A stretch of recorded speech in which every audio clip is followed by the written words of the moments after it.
IB Nation, what's up? What's happening? Welcome to the Irish Breakdown Podcast. Ryan Roberts, Brian Driscoll here. We're hoping to have an incredible conversation, and we're still going to have Well, we're going to have an conversation incredible conversation today. It's just about what we learned this spring. Because for people that have been living under a rock, we just had the Blue Gold game this past weekend, big recruiting weekend as well. But we are kind of in the down slot of really developing an understanding for what we saw this spring. What are some things that we're really optimistic about? What are some things that we just want to kind of hit on a little bit as far as just some of our observations? And then, of course, what are some of the areas of concern that we have, things that still need to be answered this offseason? But of course, before we got started here in the show, there was a little bit of breaking news. So we had to, we're a couple of minutes late here, but we're getting in here because, of course, the news just broke via the Twitter that quarterback Tyler Buchner, Notre Dame quarterback, has officially entered the transfer portal. How it was basically stated in his little message in his graphic on Twitter was that he is entering the portal and seeing what options are out there for him. So doesn't necessarily mean foregone that he will no longer be with the program, but it's a tough Ryan, spot to come back from. It was much different than most portal announcements. In most portal announcements, I want to thank you for the time, but I'm out of here, basically. And Tyler didn't do that. His was, after talking to Coach Freeman, obviously there's, get to come back. And I could come back. And I mean, for Notre Dame, it makes sense. You want Tyler Buchner back. You want Tyler Buchner part of your team because, number one, you want to keep that competition rolling. Yes, you anticipate Sam Hartman being the starter. It was hilarious. I'll get into that later. But anyway, we've been saying from the beginning, you're bringing in Sam Hartman to start, but Tyler Buchner's, a play away from being the guy. I think Tyler Buchner's presence makes Sam Hartman better, which in turn makes the Notre Dame team better. Yep. If Sam Hartman does go down, then you step in Tyler Buchner, and then Tyler Buchner stays. He still has 2 years of eligibility left after this season where he could be the starting quarterback. And, I'm surprised, but not surprised he left. I'm surprised from the standpoint of I had just convinced myself that, he was going to see it through. He's so close to graduating. There's no way Tyler, who I know values academics a great deal, is going to leave Notre Dame before getting his degree. There's just no way that's going to happen. That's what I told myself. But I'm also not surprised from the standpoint of I did have some people tell me that he was going to jump in a portal. And I was just hoping that they were wrong, honestly, because I'd hoped that he would stick it out. I'm so tired of every kid that just doesn't win a job leaving. I just despise the transfer portal. It's not that I'm so much against the kids doing it. It's the system that we've created that allows them to do it. And, it frustrates me a great deal. It really does frustrate me a great deal. But this is Tyler's decision, and he's going to have to, live with whatever that decision is. I don't anticipate him coming back, Ryan. I mean, I've heard a couple schools mentioned. I would anticipate him looking, obviously, at the West Coast, but I think with his family situation, he doesn't have to only look at the West Coast. They can see him play anywhere. But, I mean, there's a couple scenarios out west that could make some sense, Ryan, and I think those are I don't think Cal makes a lot of sense. UCLA, I'll tell you this. I was thinking about this because I was thinking last couple of days that if he left, where would he look? Say, boy, if UCLA didn't get Dante Moore, that would have been the perfect place for him to go. Playing for Chip Kelly. But obviously Dante Moore there, he's not going to look at them and they're not going to look at him. USC doesn't have a need at quarterback. Arizona State obviously is good. Arizona, I believe Jaden DeLauria's back, correct? Yes. I don't know if that makes sense. Cameron Ward's back at Washington State. Michael Penix at Washington. And then you kind of get into Oregon State. They're both set. It comes down to really, if he's going to look out west, it's either go smaller and go back home and go to San Diego State, which I don't know if that makes a lot of sense for him, or look at Stanford and Cal. Cal makes no sense. That's a bad roster, and I just don't know if that's a great ideal situation. And then Stanford with their new coach and the new offense that they're bringing. He would be interesting in Troy Taylor. He'd be interesting with Troy Taylor a little bit. Yeah. And then also, they've got quarterback problems at Sacramento. I mean, Sacramento State. That's where Troy Taylor came from. They've got problems, at quarterback, in my opinion, for them. And so it'll be interesting. I mean, that's an offense that runs a lot. It's an offense that I don't know that their quarterbacks ran a ton last year, Ryan? Actually, no, they did. They had two. The one kid ran a lot. The other kid didn't. Asher O'Hara, former Middle Tennessee State kid, he ran a lot, and then the other kid was kind of an immobile guy. Dunaway was But the yeah, drop back yeah, guy. Yeah, yeah. that's remember. But he's got that in the offense, but the quarterback wasn't the leading rusher. It's an offense that I think would fit Tyler's skill set really well. I think that would make a lot of sense to me. And then, of course, he can look at other conferences as well. There's going to be people bringing up Alabama and because of Tommy Rees. I don't know that I see that one being an option. I think with Ty Simpson and with Dylan Lonergan, who I really like. Ty Simpson's a nice – he's a good quarterback. I think he's a tad overrated, from like being a borderline 5-star for some people. But I think, talking to some sources, I think that they love Dylan Lonergan as well. And I don't know if Tyler wants to go there and compete because he's not going to just be handed the job. You don't leave Notre Dame to go compete somewhere else. You're going somewhere where you're going to be the guy. And in Alabama, he's not going to be handed that job at Alabama. He'd have to earn it, and that would make no sense for Tyler to do that. It would make zero sense for Tyler to do that.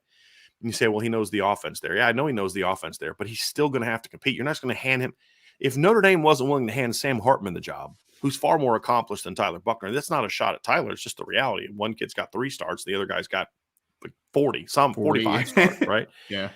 Then Alabama's certainly not going to hand Tyler Buchner. I mean, Alabama's a school where they made Mac Jones and Tua Tagovailoa sit on the bench, for some time. They're not going to just hand Tyler Buchner the job. So for Tyler, if I'm advising him, that wouldn't make a lot of sense to me. I don't care how much he may like Coach Reese or whatever. It just doesn't make a lot of sense for me. There's some other schools he could go to. It'd be hilarious as if he went to Wake Forest. Like that would be absolute. Yeah.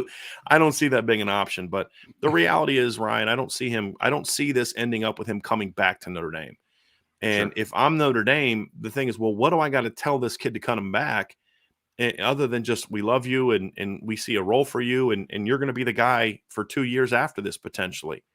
That's really it. You can't make him any promises for next year. That would be unfair to Sam Hartman. It'd be unfair to Sam. Because I don't know that you can keep those promises. So I think it's more just about, hey, we love you and we think you have a bright future here. Stick it out, learn, develop your game this season. And then you've got 2 years left to start. I mean, that's the only pitch that they can give. And then if you're Tyler, okay, what are your goals? Do you only want to be a quarterback for 2 more years and then go pro because of your injuries? If that's the goal, then okay, it would make sense to transfer. But if not, then I just don't love the idea of him leaving. But we can talk about Ryan, potential of him coming back, but I just think that's sort of as of right now, a bit of a waste of our time, to be completely honest with you.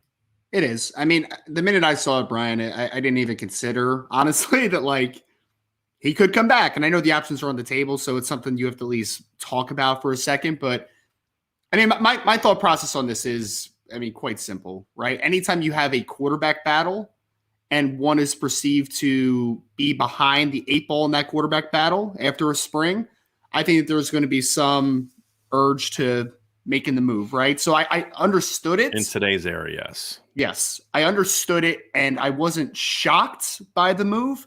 I was just disappointed, Like I'm still very high on the talent that Tyler Buchner has, and I was kind of setting up in my mind, I'm like, if he really buys in, right? He buys in, backs up Sam Hartman for a year as a redshirt sophomore, then you're talking about 2 years, at least 1 year of being the starter potentially at the University of Notre Dame, maybe 2 more years. If he doesn't play well next year, then sure, he could get beat out. But like CJ Carr's not coming in as a freshman, and Kenny Minchie's not going to go into 2025 and supplant Tyler Buchner if Tyler Buchner's really good in 2024. It's not going to work that way. But this is the decision he made. There's a lot of schools still looking for quarterbacks, Ryan. A lot of schools looking for quarterbacks. I think TCU always will be. TCU still, was hot in the market. There's a lot of teams that were looking for quarterbacks in the transfer portal that are still looking, and so we'll see kind of how it pans out, see how it plays out. But I don't see him coming back to Notre Dame. So what does this mean for Notre Dame, Ryan? Let's talk about that a little bit. Yeah. This is a blow. I don't care. Look, there's people that just don't like Tyler in the chat. I get it. Whatever. I don't really care to hear what you're having to say about that. It's not someone who has questions about whether or not Tyler can be the guy. That's a different story. I mean, those are valid questions. He's had 3 starts. He was okay in one, really good in another, even though he still threw a couple, 3 picks in that game, but he was still really good. And then in the other third, the middle start, he was bad. So there are legitimate questions about, can Tyler be the guy? I have my opinion about it, but me saying yes, Tyler Buchner can still be that dude is an opinion based on his talent, not based on what we've seen from him over the course of his career. That's fair. So if someone wants to say, hey, I just there's a guy in the chat, Ant VR, made a comment. He goes, I just don't see with Tyler. Like, this is a guy that has more career interceptions than he has starts. And I'm like, that's fair. I mean, I don't agree with the take, but I think it's fair to have that concern about, can Tyler be the guy? Sure. But I think what everyone should be able to agree on, and if you don't agree with this, then I think it's more of a personal issue that you have, is that Tyler Buchner being the next guy in line behind Sam Hartman is way better than any other option that they have right now at quarterback. And so in that regard, it's a blow. I mean, you just lost your starting quarterback last year in 2022 in the fourth quarter of the second game of the year. Second game, right? We saw in 2015, the starting quarterback got hurt and went out for the year in the second game of the year. Yeah. Again, second game of the year. So from 2015 to now, we have twice seen Notre Dame starting quarterback get hurt in the first 2 games of the year to season-ending injury, right? Ian Book was the most durable quarterback that Notre Dame has had in a long time. And that to me is the biggest praise I have for Ian Book. He missed that one start his first year against Florida State. Remember, he had the broken ribs. After that, Ian Book, he answered the bell every week. That's a bit of an anomaly from previous starting quarterbacks, because if you go back before Ian Book, obviously DeShone Kizer was the starter for a full year, but he got benched at one point in time because of his play, and probably should have been benched a couple other times because of his play and attitude. If you look at before that, in 2015, Malik Zaire goes down in game 2 for the year. In 2014, Everett Golson kind of gets benched because he ends up not playing well down the stretch. 2013, if you remember, Tommy Rees gets knocked out of the USC game early, and Andrew Hendricks comes in and it's just like run the clock out. They win 14-7. 2012, Everett gets hurt against Stanford and he misses the BYU game. And then in 2011, obviously Dane Christ is the starter. He ends up faltering. You bring in Tommy Rees. But then Tommy gets knocked out of the USC game, if you remember, and they had to bring Dane in. And then 2010, Dane gets knocked out of the Michigan game, and they have to play Nate Montana and true freshman Tommy Rees. Remember that? And then fast forward to November against Tulsa, and Dane gets knocked out for the year in the Tulsa game. Jimmy Clausen basically misses almost all the Purdue game. You have to bring him off the bench to rally the team late against Purdue in 2009, right? So we've been here before. Yes. That we've seen a lot of this at Notre Dame. Last year, Bryce Young goes down, and they have to play Jalen Milroe for 2 games, right? 2 games, Part of one to replace him, and then I think he started the next. And then I think, so we have seen this before, whether it be injury or poor play. I'm not necessarily concerned about the poor play part with Sam Hartman. You're not going to bench Sam Hartman because he has a bad game. You say, hey, get back on the horse and keep going. And so, but the fact is, injuries happen as football. Sam Hartman missed last year's opener because of a medical issue. Yeah. Who knows what's going to happen? So if you can't understand that this is a loss for Notre Dame, because even if you don't view Tyler as a starter, which is a fair discussion to have, we can have that debate one of these days. But I think, to me, it's a concern. It's a depth concern at that position, because now you have Steve Angeli and Kenny Minchey. Yeah. I think the world of Kenny Minchey, but I don't think he's ready to play. And guess what? Kenny Minchey missed like half of his senior season with a shoulder injury. Yeah. And Steve Angeli, I don't believe has 3,000 career yards of high school football, passing yards in his high school football career. He's just, to me, not that guy. He's not that. And I think Steve Angeli could eventually be a really good backup quarterback, but not as a redshirt freshman, in my opinion. It's more junior, senior season. But now he's a play away from being the starter, unless Kenny Minchey, who's a true freshman, can beat him out. Maybe that happens, but I was hoping that Kenny Minchey wouldn't have to play this year. Now he's going to have to grow up really fast and be ready to play. And it's not an ideal scenario. So you're now going to have a battle for the backup quarterback job, in my opinion, in the summer and fall. And so it puts Notre Dame in a tough spot, to where if Sam Hartman stays healthy, they're fine. Although, again, I would argue that having Tyler Buchner helps Sam Hartman. But as long as he's healthy, you're fine. But if he goes down, it's going to be a really fingers crossed every time Sam Hartman gets hit, basically, is like, oh gosh. Every time he gets sacked, I'm like, oh, God, please get up. And that's pretty much where I'm going to be with that. Yeah. So, I mean, that's where it impacts Notre Dame, Ryan, is that right there. Is there's a chance that this move could not mean a thing to Notre Dame. They could end up being totally fine because Sam stays healthy and he is who we think he is. Sure. But if he goes down, then this wrecks, could potentially wreck Notre Dame season to a degree. Now, are they going to be a bad team? No, because I think they're better equipped everywhere else to carry the quarterback more than they were last year. Sure. With the roster and different things that they can do. An RPO offense can better protect the quarterback. They've got the run game, should still be pretty darn good, all those type of things. But it to me, it eliminates your national championship hopes, your playoff hopes is what it eliminates if Sam Hartman goes down either in a key game or early in the season or at any point for an extended period of time. That's where I think this hurts Notre Dame quite a bit.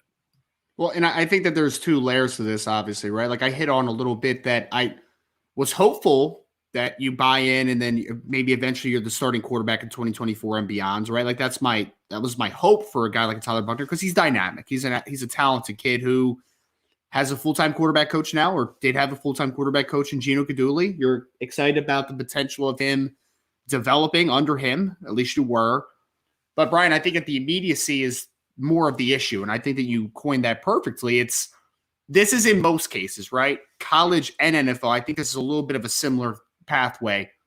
You don't necessarily need a guy that is a difference maker as a backup quarterback, but what you do need is a little bit of a known commodity, right? Like you want to know what you have behind you in case the bad happens, right? In case an injury happens, in case a guy gets, knocked out of a football game and the guy has to finish or got knocked out of a couple weeks or a season-ending injury, God forbid. With Tyler Buchner, I know the last time I saw Tyler Buchner play, he beat an SEC team and he had 5 touchdowns. Like that's more of a known commodity. I still don't think he's fully known because he still has a lot of development to go to. But right now, where you are on this roster is you have Kenny Minchie as a true freshman. You have Steve Angeli as a redshirt freshman. We know last year we were hoping that there would be a couple games last year in blowout fashion that maybe Steve Angeli would get a little bit of game time, right? Get to throw the ball around a little bit. That never happens. So right now, your backup quarterback option, barring some roster movement in this offseason, I don't know if that's going to be a conversation piece at all, is you have a quarterback room outside of Sam Hartman that has never thrown a pass on the college level. That is a fact, right? So there is an unknown commodity behind Sam Hartman right now. Now, you know who else had no career passing attempts going into his second year, and he was phenomenal, was Bryce Young. Well, no, Bryce Young played, but CJ Stroud. Yeah. But Steve Angeli is not CJ Stroud. Yes. Right? And that's the thing is I know some people think he's a great quarterback, and I hope that they're right. I hope the people that think Steve Angeli is that dude are right, because I don't think that he is. I think he's a good backup quarterback. That's what I think that he is. Yeah. But it's not so much the lack of experience is problematic, Ryan, unless you're a dude. Yep. And that he's not that, in my opinion. And Kenny Minchie's a guy that I like a lot, but he's not Trevor Lawrence. He's not Jalen Hurts as a player where he can come in and play as a freshman and be fine. Maybe he can, but I hope that he doesn't have to be in that situation. And I'm as high on Kenny Minchie as just about anybody. But he was not a guy that I saw as, hey, can he come in, play right away? That's not what I saw from him. I also think it's hilarious that some of the people that have just done nothing but complain about how Sam needs to be the guy and Tyler's not good and all that are the same ones complaining about him leaving now, Tyler Buchner leaving now. I just find that it always happens that way, man. It's just very very conflicting viewpoints sometimes. But I do want to end this segment with this part, Ryan, because we could talk for an hour about Buchner the way you and I are when we get to talking, and I think we've kind of covered it. This was a problem for Notre Dame depth wise. And I still like Tyler as a young man. I wish him the best. I just wish he would have stuck it out. So I have no shots for him. I think it was a bad decision, but I have no disrespect for him personally or ill will towards him personally. I just wish he would have stayed through. Katie Keevers has an interesting comment that I want to end it with, Ryan, because one of the things Tyler Buchner said was after talking with Coach Freeman, it's good to know that I have the option to return. And Katie Keever said, hey, Brian, how do you feel about Freeman leaving the door open for him to return? And then she follows up with, seems like it can set a dangerous precedent. Are you committed to this team or not? And I actually agree with Katie here. I do too. I understand why Notre Dame is doing that, because Marcus Freeman and this staff are very well aware of everything that we just said. Yes. Everything that we just said. And if they had confidence that Steve Angeli was ready to slide into that spot right now and be that dude, they would not be leaving this door open for Tyler Buchner. Because I'm going to tell you something right now. There have been some other players, like Lorenzo Styles, for example, that said, I want to leave. And the staff was like, okay, good luck. Yeah. And you know what I mean? And this is a different deal. And it's not because they love Tyler. That's obviously, if the kid had a crap attitude and you didn't like him personally, you wouldn't leave the door open for him to come back. So I think, number one, what this says to me is, number one, that Tyler has done everything right. He has had the right attitude. He has competed. He is a good teammate.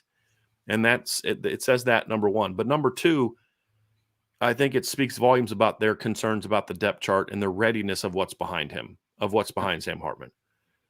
Having said that, I do think there's a lot of merit to what Katie said, Ryan, which is you're going to let him explore. If he doesn't like it, he's going to come back.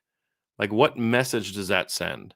If you jump in the portal, best of luck to you, right? When you make that decision, best of luck to you, because you're telling us that you don't want to be here.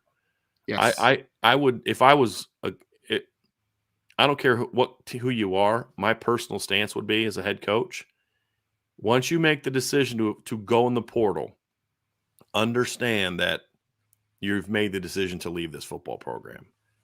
That's how I would view it, because I think you set that precedent of, now all of a sudden, well, you let Tyler do it. Why can't I do it? Why can't I jump in and see what's out there for me and decide, I didn't like those options better. I'm going to come back now. I don't know if that's necessarily the story that I would want to be telling.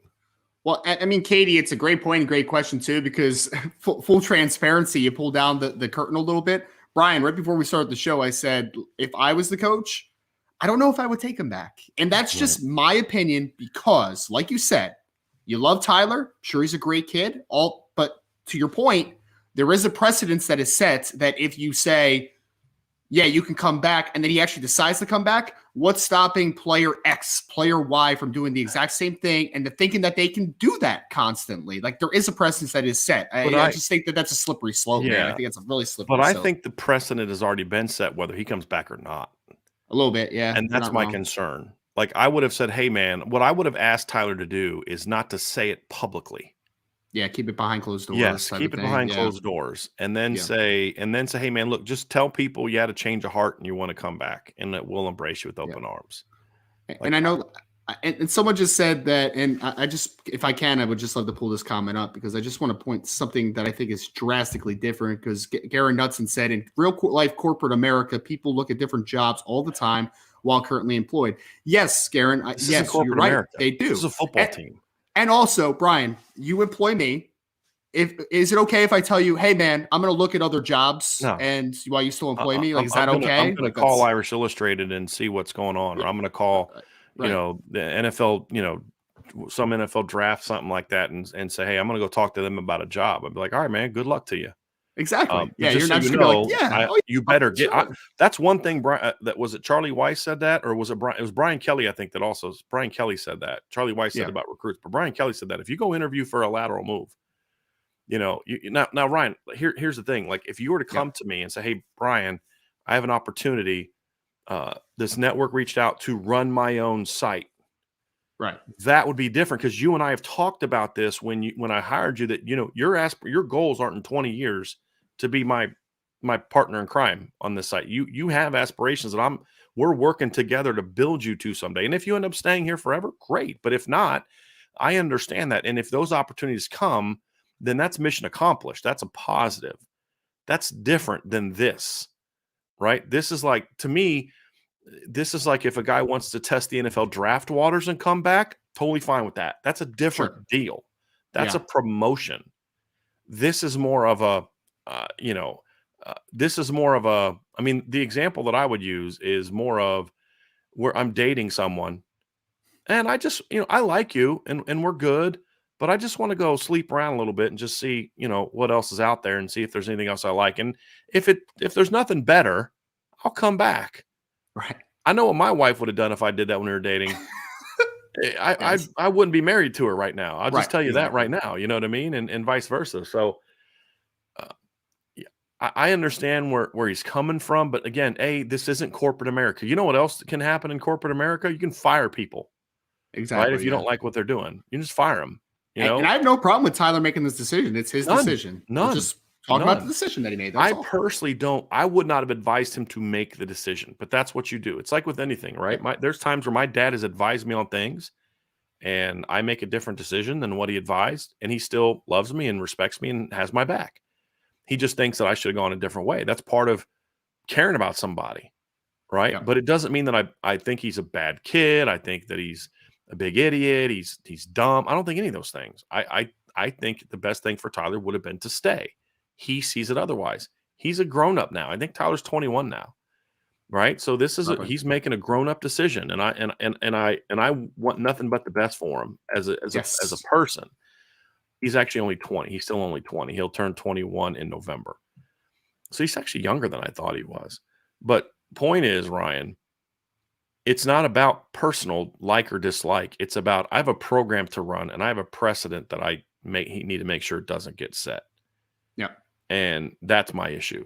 And once it's announced that he even has the option of coming back, what's to stop some other starter or number 2 guy? What's to stop a running back, right? I'll just say it. What's to stop, hypothetically speaking, since he's talked a lot about, or there's been rumors about him transferring in the past, what if Logan Diggs decides, hey, I want to put my name in the portal now, see what's out there, and if there's not a promise of a starting job, I'll go back to Notre Dame. Right. Right? It's a lot easier to do that now, knowing that Notre Dame has set this precedent for you to come back. And then if you tell him no, you can't do that, he's gonna be like, well, hold on a second. You let Tyler Buckner do that. Why can't I do that? And now it starts creating some of those issues. So that's Because that's the bought only in. problem I have with all of this, Ryan. Yeah. I don't have a problem with Tyler doing what he's going to do. I don't agree with it, but it's cool. Yeah. I respect it. I respect Marcus Freeman for being willing to work with Tyler in this regard. I'm just concerned of what this decision might do from a precedent standpoint. That's my only problem with this whole thing, to be completely honest. I 100%. I think from a personal decision perspective, it's Tyler's decision to make. I hope he goes wherever he goes and he kills it, man. Like I hope he does tremendous. Like I have no issue with Tyler whatsoever. To your point, I think there's a precedence issue. And then when we talk about the immediacy of this roster, you start to get a little hairy and there starts to get some question marks, obviously, with the backup quarterback position. So that's the only, that's the talking point for me, is that it does hurt your roster immediately, obviously. I want to bring up one thing, Ryan, that was also mentioned that was also asked, and we'll kind of close the book on the Tyler Buckner quarterback thing. Yep. David Lowe asked, Brian, do you think the staff takes 2 quarterbacks in this class now? It's a good question, and I don't know the answer to that right now. And there's two ways they could go. Number one is you go to the portal again next year.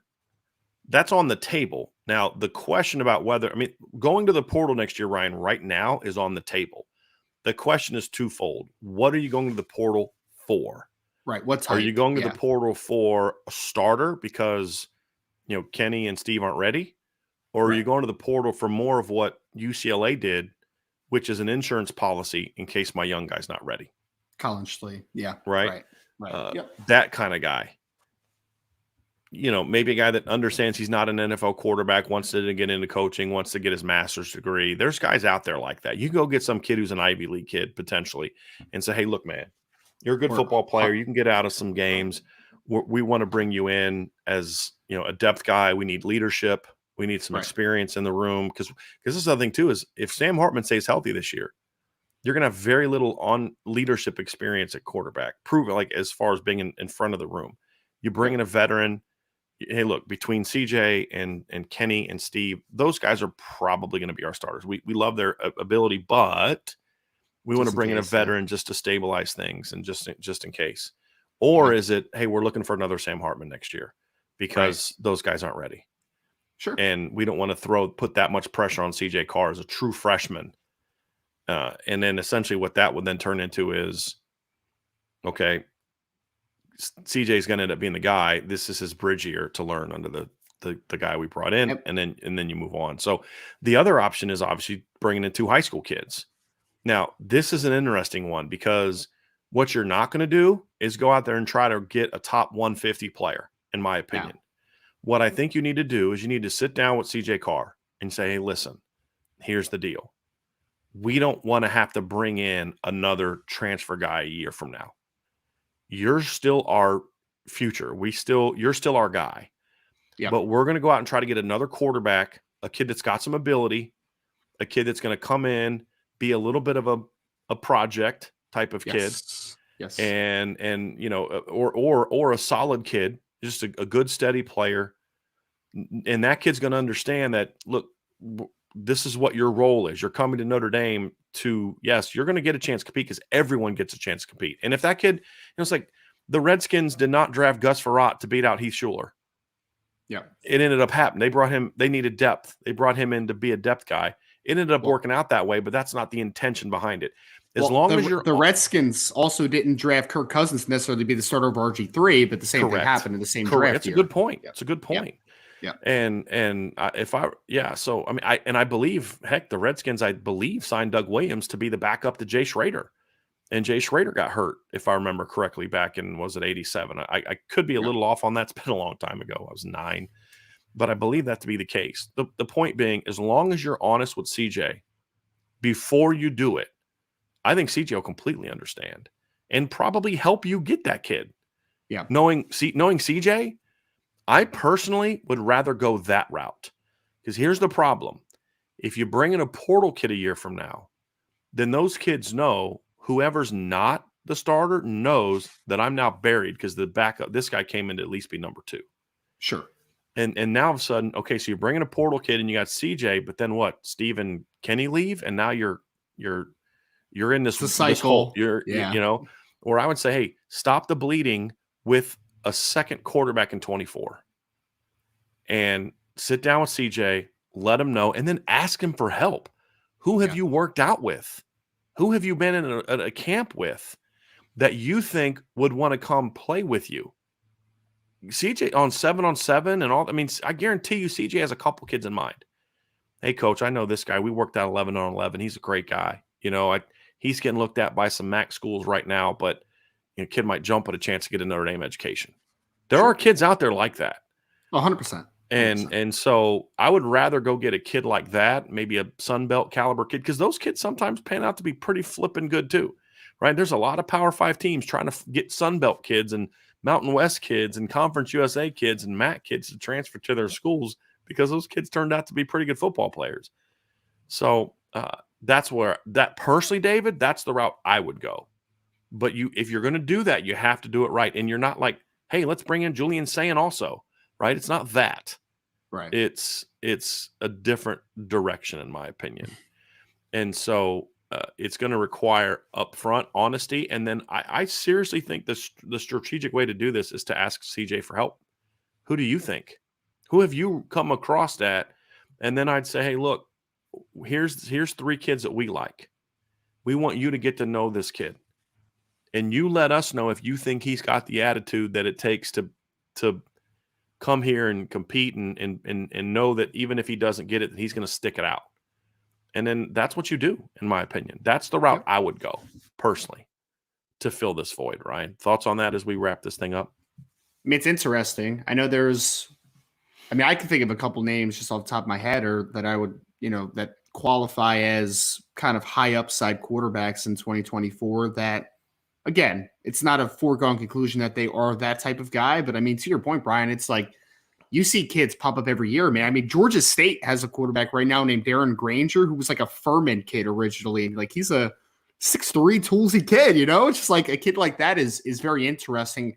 I think regardless of what route you go, and I believe you agree with this, please tell me if you don't, but there needs to be obviously a deep conversation on the staff about what your trajectory is here, right? What your plan is, and you need to be consistent with it. Because I think if you start dipping your toes into every market and it's kind of a muddled conversation or a what you're trying to accomplish, I think that that's where people could start questioning decisions, right? It's like CJ's, like if you talk to CJ Carr, for instance, and you just kind of say like, oh no, we're not going to recruit another quarterback. And then there's whispers out there as quarterbacks like, yeah, oh yeah, I've been talking to Notre Dame recently. It's like, you're not being honest about that, friend. Like there's not honesty. So I think that the staff just needs to be able to sit down and really understand what's the next step, right? Is there an immediate fix that we can get? Is this we'll figure this out before the 2024 season? Is this a transfer route? Is this a high school route?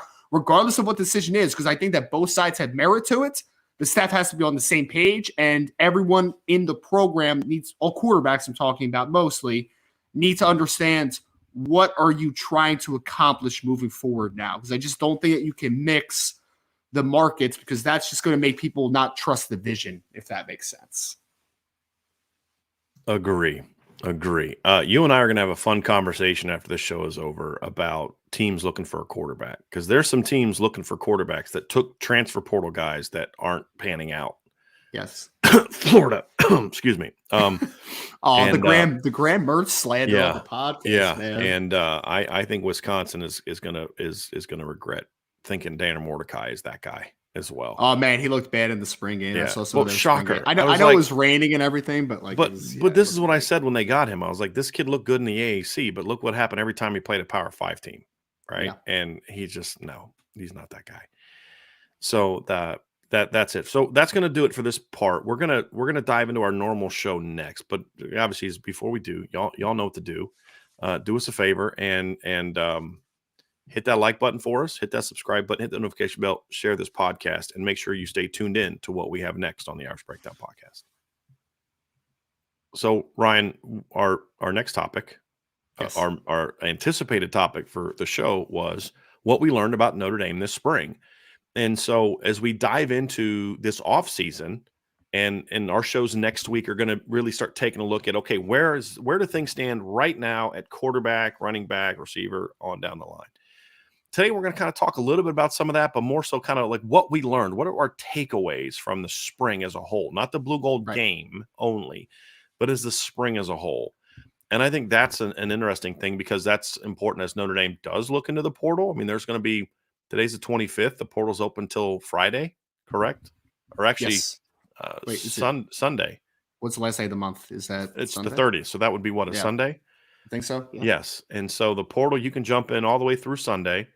And then now, for people to understand, the window right now is not to jump in and then find a school. It's just to jump in.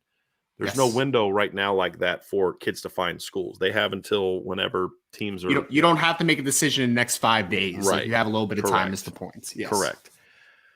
So that's part of the conversation. What freshmen need to be developed, what younger players that showed something really need to get a push this summer and into the fall camp. And your roster is going to look a little bit different. You've now had 3 kids jump in the portal, 2 of which you had very high hopes for offensively. Another guy that you thought, at the very least, was going to be a good rotation player at linebacker and a really good special teams player in Prince Colley. Yep. I would imagine a couple more guys are going to jump in the portal. I think that's just the nature of the world we live in. It's not going to be a ton, but there's going to be a couple guys jump into the portal, in my opinion. It's not going to be Colorado, but it's going to be it's going to be close to that. It just but that's somebody mentioned in the chat too, Ryan. Like, this is kind of what happens when you start recruiting more and more talent. Yes. Is some kids have Lorenzo Styles left for a lot of reasons. I have a difference of opinion with some people on, what happened. I put a lot of the blame over the last year on Lorenzo, not the coaches. I think Lorenzo's attitude was not what it needed to be. But part of it too was he saw the writing on the wall. I'm not passing up number 5, and I got number 17 and number 19 and number 14 breathing down my neck. Yes. And and the coaches seem to like those guys for some reason. Yeah, they have good attitudes. They work hard, and they're really good. Yeah, right. And they're talented. So that's kind of what happens, right? I mean, that's the nature of the beast, and with the portal the way that it is. But I don't think they're going to lose a ton of guys. But I don't think this is going to be it. So all these things are going to factor into it, Ryan. So we're going to kind of go big picture, offense, then defense, talk about what we've learned, some of the things that we feel good about, some of the things that we're still concerned about. Like, what are the questions that got answered this spring, Ryan? But also, here's the other part. there's no doubt that questions got answered, Ryan, but there's also no doubt that there are still some questions that remain for this football team heading into the offseason. Yeah, and that's always the case, I would say, right? Like, I mean, For everybody. that's true of every Notre Dame team ever, of every team ever. There's going to be questions that you go into the spring that you want answered. Some are going to be thoroughly answered. Some are going to be partially answered, and some are not going to be answered at all. Like, that's just kind of where we are with this, right, Brian? But, I mean, for me, just kind of like an overview, I was very optimistic leaving this spring, man. I really was, because I really think that there was I don't want to say a new energy, because this was the same staff as last year.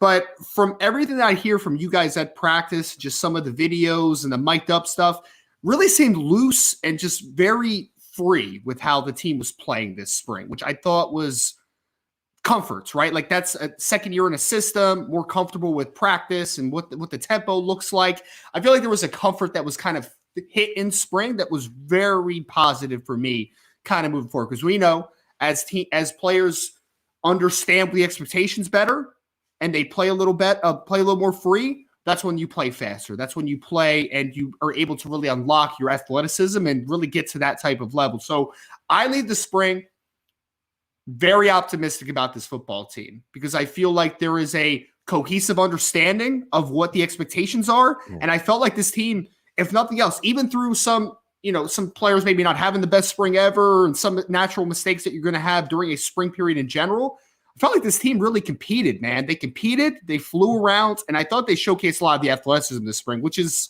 exciting, man. I think that's really exciting. When we talk about big picture takeaways, Ryan, the first question that you and I posed to ourselves as we prep for the show was, overall, do you feel better about this team now than you did going into the spring? And my answer is yes, and that's good, because I had high expectations for this team. There are some questions now that I did not have going into the spring. I'll be honest, and we'll dive into some of those. But a lot more other questions were answered, including some questions I didn't expect to be answered, to be completely honest with you. And so that's obviously a positive. But I think overall, my takeaways from the spring, as you mentioned, this is a very athletic football team. Yes. This is a much deeper football team. 3-4 years ago, you lose a guy like Prince Collie, and it's like the world's on fire. Yeah. You lose a guy like Lorenzo Styles, and you're like, oh my God, we're screwed. I'm shocked at how little talk there has been about Lorenzo Styles leaving Notre Dame. Shocked. It's crazy, man. And part of it, and I'm okay with it, honestly. Yeah. Ryan, you know a lot of what I know about what led to Lorenzo Styles leaving. And I'm at the point where I'm just like, all right, cool, move on. Get that out, get that gone, and get ready to move forward to people that want to be here.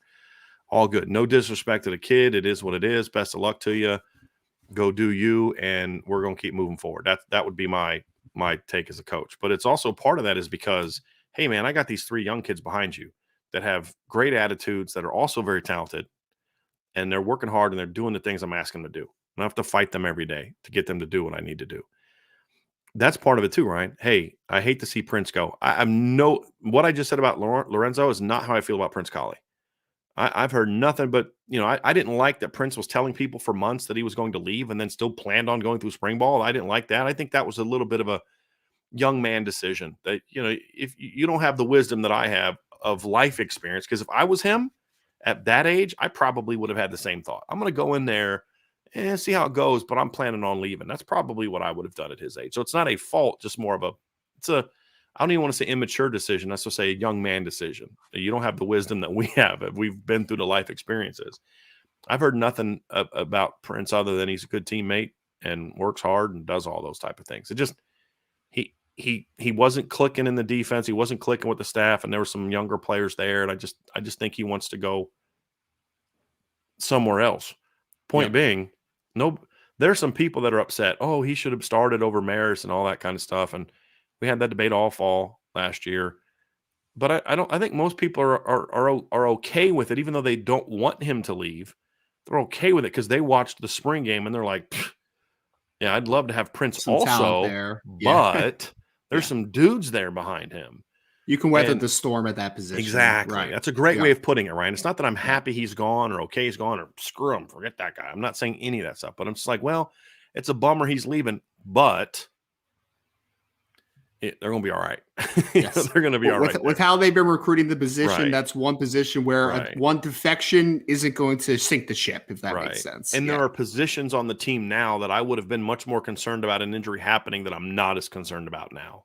Exactly. Or even a transfer happening I'm not as concerned about now. So that's kind of what my takeaway. Like if a transfer happened at the safety position, we'd be like, oh man, like Notre Dame already needs a transfer safety. Like now we're like, sound the alarms. We need to get 2 safeties in the building at least. There needs to be an impact player. Like that's the type of situation where you're like, that's not great. But to your point, Brian, linebacker, running back, wide receiver, Lorenzo Styles, like that's another spot where you're just like, yeah, I mean, it stinks to see a talent like Lorenzo Styles go in a vacuum, but also you have recruited wide receiver this past year so well, and you have 3 guys that have early enrolleed in Jaden Greathouse, Braylon James, and Rico Flores, where you're like, you know what? I think we'll be okay here. I think we're going to be okay type of conversation. So, Ryan, the other part for me is obviously we have got a chance to see new coaches, and all the new coaches are still incompletes because they've only gone through spring. I'll just kind of quickly say I have to say I am happy with what I've seen so far. Yeah, I do. I like the wrinkles that Jared Parker's brought to the offense.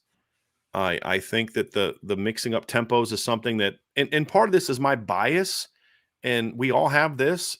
I want them to do certain things that I believe are going to be successful based on not just what I've done as a coach, but more so what I see working elsewhere and what I think needs to work for the talent that Notre Dame has. Because as you and I have argued, Notre Dame's talent is way better than it's been. I believe they have a top 5 to 7 roster. They're absolutely in that conversation, but there's still a couple rosters that are just a little better than everybody else. Sure. And there's still some teams that match up in certain positions, even though top to bottom, you may have a better roster. They are so much better than you in these couple important spots that you're going to have a hard time with them, right? That you say, well, you need to do these things to somewhat negate or neutralize this disadvantage, right? That's part of it as well. So there's certain things schematically, certain pass concepts, like the double post concept they ran. I was so pumped about that. You know, Ryan, I love double posts. My reputation was built on running double posts as a receivers coach and pass game coordinator. And, so love that concept. They run in sail. They're doing, they're running, curl. They were running like curl flats and stuff, which I think went out for a while as teams did more cover 2 and cover 4. But now as teams are doing more 1 and 3 and some of these combo coverages, now there's curl flats coming back again. Because that hook hole is open all day now, man. Yeah. And so you're seeing that cycle back, and they're running that, but they're doing it off like more of a post curl. That's what Matt Salerno got hit on. Yep. From Sam Hartman in the blue gold game. They're doing more RPOs, which I love. So there's some things I've seen from him so far that I like. I'm pleased. Again, it's part of the evolution. He's not there yet, and I think Jared Parker would tell you that he's not there. He's still learning his team. He's still learning the other coaches. He's still learning what am I going to be comfortable in? Like, okay, I was in the booth. Is that where I want to be? Do I need to think about being down on the field? I had Gino next to me. That was great, but do we need to get him down on the field? There's all types of conversations still to have that make us a work in progress. Joe Rudolph in the offensive line. I saw no issues that were red flags to me this spring from the offensive line, right? That made me think, they're taking a step back from what they were under Harry Hiestand. Yeah. Like, did they take a big jump forward? Not really, but I don't know that I expected that. Like, how much better can Joe Walt be, and how much can we really learn about them when the only 2 full open practices we saw were heavy blitz periods? I thought the Gold offensive line on Saturday looked great, and they had 3 of the 5 expected starters on there, and 2 guys that were highly ranked recruits, and Rocco Spiller and Emil Wagner. And I thought they played really well. The Blue offensive line didn't play as well.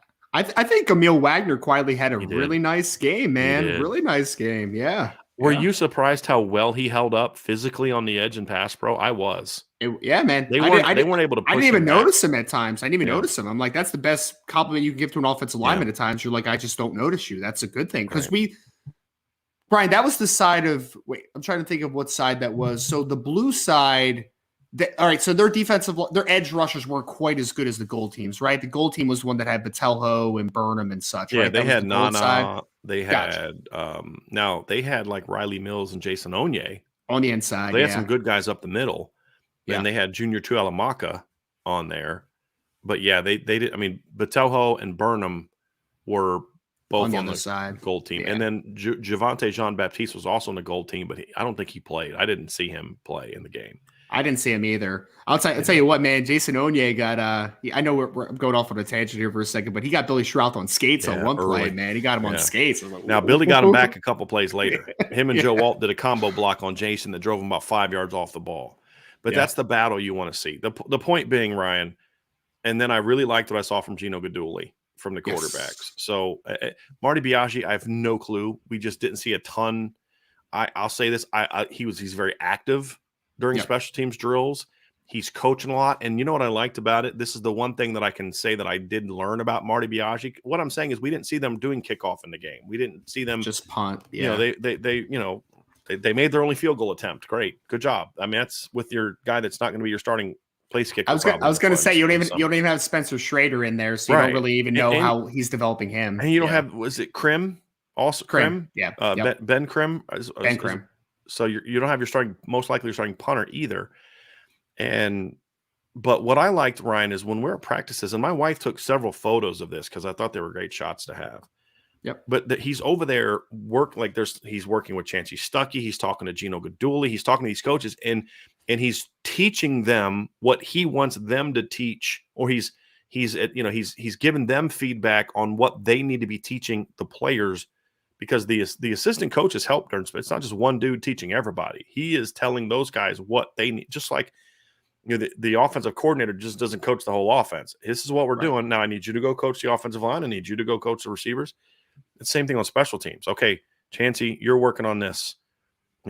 Gino, you're working on this. O'Leary, you're working on this. Mick, you're working on this. Walsh, you're working on this, right? Max, you're working on this. And then he's got to coach them up on what he wants. And to see him working with him and like showing them and things like that, and then their receptiveness to that message, I impressed me. It did, because a coordinator's got to coach his coaches. And he was doing that. Now, is that going to result in good special teams? I don't know. But that part was good to see. I was happy to see that. And he was a little paranoid during one of the practices. He didn't know we were going to be there the whole time. And he was like, hey, can you ask the media not to report what we did? Which tells me he is also a schemer as a special teams guy, which I like. That's interesting. I think you need to have that nice balance of fundamentals on special teams are of the utmost importance. Yep. One lane mistake, one gap mistake, one assignment mistake can be the difference between you tackling a guy for a 2-yard punt return or a guy going for 60, right? Kick return, same way. It's important.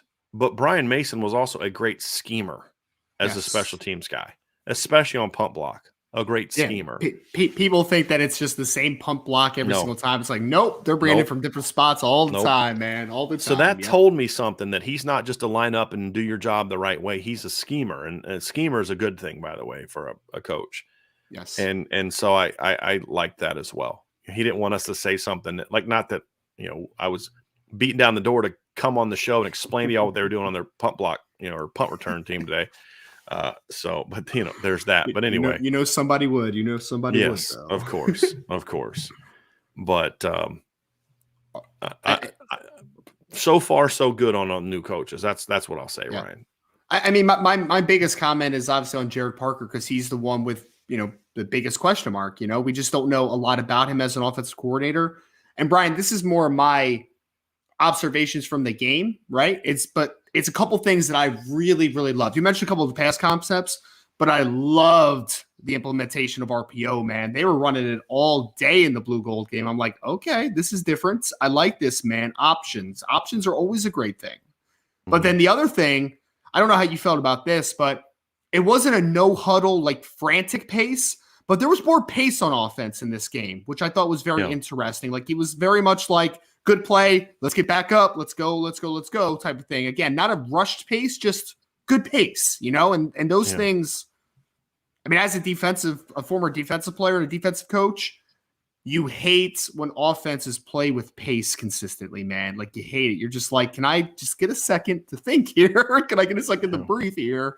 So I like the pace. I like the implementation of RPO. Again, how much, I don't think it was a fair assessment of Joe Rudolph for one, because again, we don't get a full access type of conversation, but I thought it was very optimistic that in the game you did see some guys play pretty well. Like you mentioned, Billy Schrauth had a bad rep early, but he really settled in and had a really nice game for the most part. Emil Wagner showed a lot of growth.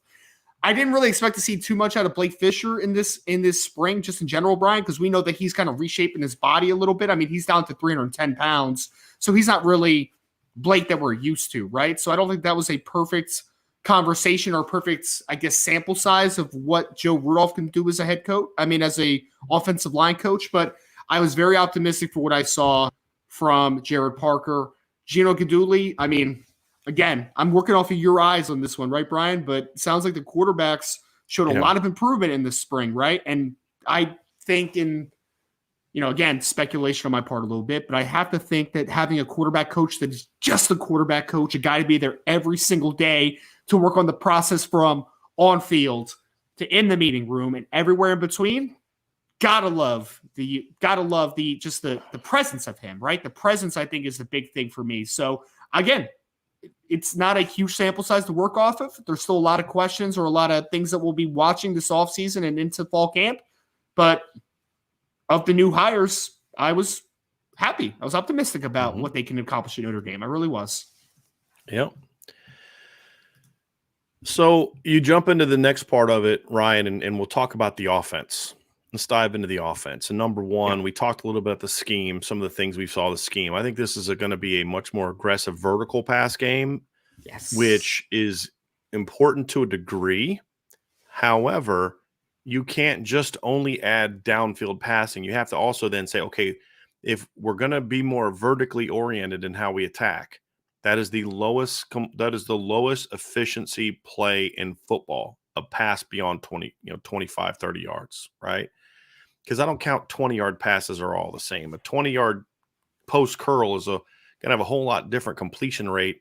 A 20-yard in, a 20-yard sail, any kind of sail is going to have a lower completion rate than a go, a post, a deep corner, off a solo action. It's just the nature of throwing the ball further down the field, the less accurate or the lower the completion percentage is going to be. So what's built in to then build up efficiency in other areas? More screen game, more RPO game. So I think that balance is important. If they were just chucking the ball deeper a lot more, that'd be nice, but it would make me a little nervous. Okay, so you're going to find yourselves in a bunch of 2nd and 10s and 3rd and 9s if you're not hitting those. No, but it's like, okay, we can take a shot on 1st and 10 because we can go run the ball on 2nd and 10, and with our RPO game, have some options where if they play the run, we're pulling and throwing that sucker. Or if they're playing out because we're in a passing alignment, we can run it. And because of how good our run game is, we can pop a 6-7 yard run on 2nd down and 10 because we took that shot on 1st and 10. So that level of efficiency is important. And I think they've done things to create more efficiency. We saw them throw a ton. I've had people say to me, and I don't know where they're getting it from, like, are you concerned that all they did was throw hitches and curls? And I'm like, no, I'm not at all. Because they didn't throw hitches. I saw them throw like 2 hitches. And a hitch is not the same as an option. There's 2 completely different routes. A hitch has you hitch up or you go. That's it. An option is you can hitch, you can stop, you can work in, you can work out, you can nod and go, you can convert to a vertical. It's an option route. That's a great route to run in today's college football. Yes. Because how it adjusts is going to be how you break it off is going to be determined by, is it man? Is it zone? Is it inside leverage? Is it outside leverage? Love options against zone. And that's what Jaden Osberg caught a ton on. You know what well, I just throw a bunch of hitches. Yeah, exactly. That's freaking great. What? That means they're going to be. You mean Jaden Greathouse found the soft spot of zone? Yeah, wow, what a concept. And they were just stealing 8, 9, 10, 11 yards every time. Gee, that's terrible. No, that's great. That's what you need in an offense. That's Ohio State. It's hilarious because I'm watching Ohio State and I'm watching USC. And especially Ohio State. Ohio State throws 1,000,000 passes less than 10 yards. Like 1,000,000. They throw the ball deep rarely. They just do. They just don't throw the ball. I shouldn't say rarely. That's an exaggeration. They don't throw the ball deep as much as most teams. You said Ohio State. Ohio State. I mean, they did. It's not quite as much over the last couple of years, but I mean, they made a living for a long time just off of mesh. Like they were just. But that's my point. Day. Yeah, they run a ton of 10-yard and short routes. Yeah. because they're highly efficient. It's pick, it's take it, it's take it, it's take it, it's take it. And then as you then start coming down, Jaden Greathouse is killing me with these option routes. We got to adjust because we can't get them off the field. So what do? You bring that safety down, you do something different. And what am I doing? I'm countering. I'm countering with a shot over your head. Yeah. That's what I'm countering with. And so that's a good thing. So to see the built-in efficiency with the more aggressiveness is something that I was very happy to see. And I think it's needed in the offense. And I don't know that you could have done it last year, Ryan. You couldn't have thrown a lot of those routes last year because every team had like 8-9 guys up near the line of scrimmage. And you need a quarterback that can take the top off the defense in that situation. And Notre Dame didn't have that last year. They have that now. So the scheme is also being dictated by the fact that you have a quarterback that allows you to do those things. And so you're wisely doing them. So I was very pleased with what we saw with some of those new adjustments and wrinkles we saw in the offense this spring, Ryan. Well, from passing option perspective too, Brian, it was really nice because how many times in that game did you see Sam Hartman come back to the backside on something? Like I think of, was it the Davis Sherwood in cut was one? Yeah, right? backside in cut. Yeah, there was one by Salerno. Backside curl. I think it was just a curl. It was a post curl. It's post curl. Post-curl. Yeah, post curl. So it was really nice because I've seen way too many college offense where it's like they read half field, right? So on the one half of the field, they're running something nice, but backside, these dudes are just lollygagging and they're not really running routes. You saw kind of that. It's not necessarily a full field progression with how they were running it, but it was Sam Hartman's reading front side, nothing. I'm going to come to the backside on the post curl or the in cut type of conversation. I want to ask you if you saw it this way too, Ryan. I made the point in the post game show. He threw those blind. Now, what we mean by that is not that he just threw it and didn't know it was coming, but he turns back as he started to throw because he knows what's going to be there. Right. And then as he gets it in his peripheral, then he snaps it off and he's banging it, which it meant the safety didn't have time. If Sam Hartman looks and finds Davis Sherwood, then throws the ball, DJ Brown either knocks it out or picks it off. Yes. One of those two. And same thing with Salerno. The defense would close it up. The fact that he says, okay, this isn't there. I see this now. Mike linebacker's in my peripheral. So you know what that Mike linebacker's not doing? Playing the backside in cut. So I'm turning, I'm cocking, I'm ready to throw. Here he comes. Boom. Let's get it done. Well, why do you run RPO so much, right, Brian? It's find where the defender isn't, right? That's kind of where the conversation comes to. It's the same thing. It's like if Sam's looking front side and he sees the let's say there's a mid-hole defender that's cheating over, or there's an overhand that's cheating over, or just a middle linebacker that's cheating. Obviously, there's going to be less backside, right? There's less defenders backside. There's going to be an opportunity to hit a one-on-one opportunity or just an open soft spot in the zone, which we saw a couple times. I'll tell you what, too, Brian. Davis Sherwood, man, that was a great catch, by the way, working through contact, man, because he got smoked as soon as he caught that football in between two players, and I thought it was a great play through contact. It was really nice. It was. So I was really happy to see that there was a lot of attention to detail on the backside of route combinations. I think that's going to matter tremendously. I also like that even though it didn't work in this game very well, the couple times we saw it, but I saw a jet sweep. I saw an end around. I saw a little diversity in the run game. We still saw duo. We still saw inside zone, but I felt like we saw more eye candy in run game, which I think is going to be very beneficial. What do you mean by that? Movements, pre-snap movement, post-snap movement. I just thought there was so much more movement, man. I wouldn't say more. I thought we saw it continue. I thought last year Tommy Rees ran a ton of pre-snap movement. I mean, especially the Clemson game. I mean, they had somebody going somewhere every single time. Yeah. With the Jets and different things. But what we did see, Ryan, is a lot of that was out of 12 last year. We saw a lot of stuff with the Jets and things like that, which we saw in the bowl game. It was a building on what we saw in the bowl game. So I'm happy with what I saw. Let's talk about the talent on offense. Yes. I think just overall, as we kind of look at the positions, let's put a couple of these together, Ryan. Okay. Because we had to go that first segment. Let's combine a couple things instead of going talent and then that kind of thing. Just we'll combine some of these two of these things. It's like what we feel good about and sort of just the talent. And I'll say this, there's still questions about receiver. We'll get into those here in a little bit. Sure. But the talent is significantly better than it was a year ago. The freshmen are as good as advertised, in my opinion. Yes, they are. Yes, they are. Tobias Merriweather took the step needed this spring. Now there's another step needed this summer and then another step needed in the fall, but he took the step he needed to take in the spring. Deion Colsey took a step, not as much as I want to see. There's more I need to see from him, but again, it was a forward step. And you running back, you saw Logan Diggs was out most of the spring. Jadarian Price is out the whole spring. Chris Tyree is playing running back, which adds something really unique to the receiver room. And all of a sudden, in comes Jabron Payne, and he looks the part. I mean, what you saw in the blue gold game, Ryan, is what we've seen from him all spring. Great feet, great vision, patience. He's got that real sturdy lower half that he can run with authority when he needs to. And you say, man, this running back room is pretty good. And I'll say this, late in the spring, now we didn't see with our own eyes. We saw a little bit of it. But I thought Rocco did some nice things in the last scrimmage we saw. I talked about this at the time. I said, look, Rocco looked really good like in the phone booth. Yeah. They were throwing some crazy blitzes at him, and there were times when he just didn't have that foot quickness to get over. But I thought in the spring game, I thought Rocco played really well and moved one. Some of his best blocks were working off of twists and stunts. You know, he opened up that big hole on, Emil had a great kick out block on Junior Tuihalamaka, or not a base block, I should say. It wasn't a kick out block. It was a base block, but he was kicking him out.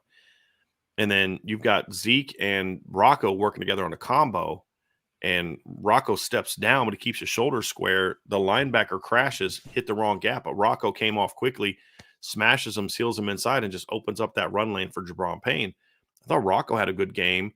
I thought Emil had a good game. So in some areas, interior especially, I like the depth is a lot better than I thought it might be this spring. Like, meaning we knew that some guys had some ability, but we saw Rocco Spindler start to flash that ability.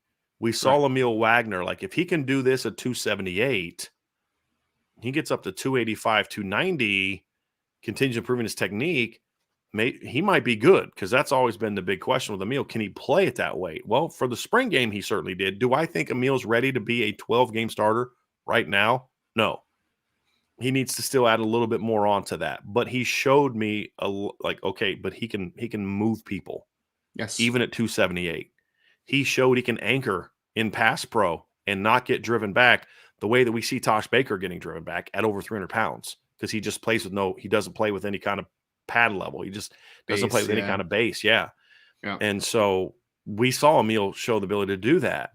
That's a positive sign. So I think overall, talent-wise, I'm very happy with the strides that we saw the skill players make and the interior guys make. Ashton Craig looked okay. He's probably still a year away, but he's got a chance to be a player here. Yeah. And Sam Pendleton, he's probably a year away, at least based on the spring, but he showed me some ability. I love the depth on this team now, with the exception of some health issues, which we'll get to, and now quarterback. Quarterback now becomes a depth question mark with the departure of Tyler Buckner. Those are some of my takeaways, Ryan. The biggest one being this team, I wouldn't say that they're necessarily a really fast offensive football team. I don't think you need to be. I think they're a very athletic offensive football team. Yeah. And that's a difference. A 6-foot guy needs to be fast. A 6'4", 6'5" guy needs to be athletic. And there's a difference. And I think this is a very athletic team. But the guys that need the speed have it. Chris Tyree can run. Yep. Braylon James can run. Rico's faster than I thought he was. Those guys can run. And the bigger kids are athletic. And I'm very pleased with where they are. Now, not finished product, Ryan, but I didn't expect them to be by April 25th. That's a big takeaway for me on offense this spring. It's massive, man. Because Brian, I don't think this is hyperbolic either. This spring, we have heard at different times, both from intel that you've gathered and practices you were at, we've heard just about every wide receiver at different points this spring get named as a guy that is really showing a lot, right? Either in the upside that they have or just tangibly, like they're having really good days, like they're stacking them, right? Like we've heard Braylon James' name. We've heard Jaden Greathouse's name. We've heard Rico Flores' name. Jaden Thomas is kind of the known commodity, but then Jaden Thomas goes out in the blue gold game and balls out, right? Like we see that. We've heard Deion Colsey in spurts. We've heard Tobias Merriweather a ton in this spring. And then you heard late in the spring after Chris Tyree made the full switch to wide receiver that Chris Tyree's balling out. And then you saw a little bit of it in the blue gold game as well. You saw a couple flashes of that. So, I mean, I can't remember the last time Notre Dame has had this much depth at wide receiver. I can't remember it. I really, legitimately, I could look at this roster right now and say, if you are a starting, let's just say the starting three is Jaden Thomas, Lorenzo Styles, Deion Colsey, there could be a situation where your wide receiver 7 is someone like Braylon James, for conversation's sake, Rico Flores, someone like that.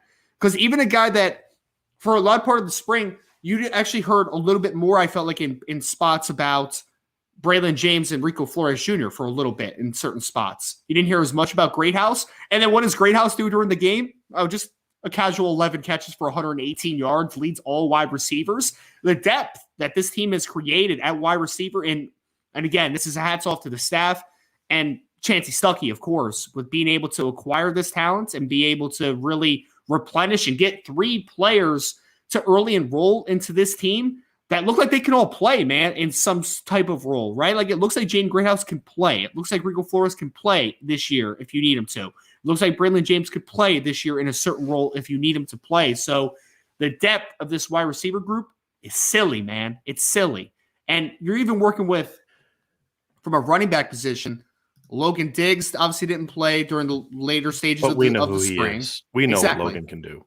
We know what he is. And then Audric Esme, you saw just sporadically throughout the spring game because, again, you know who he is.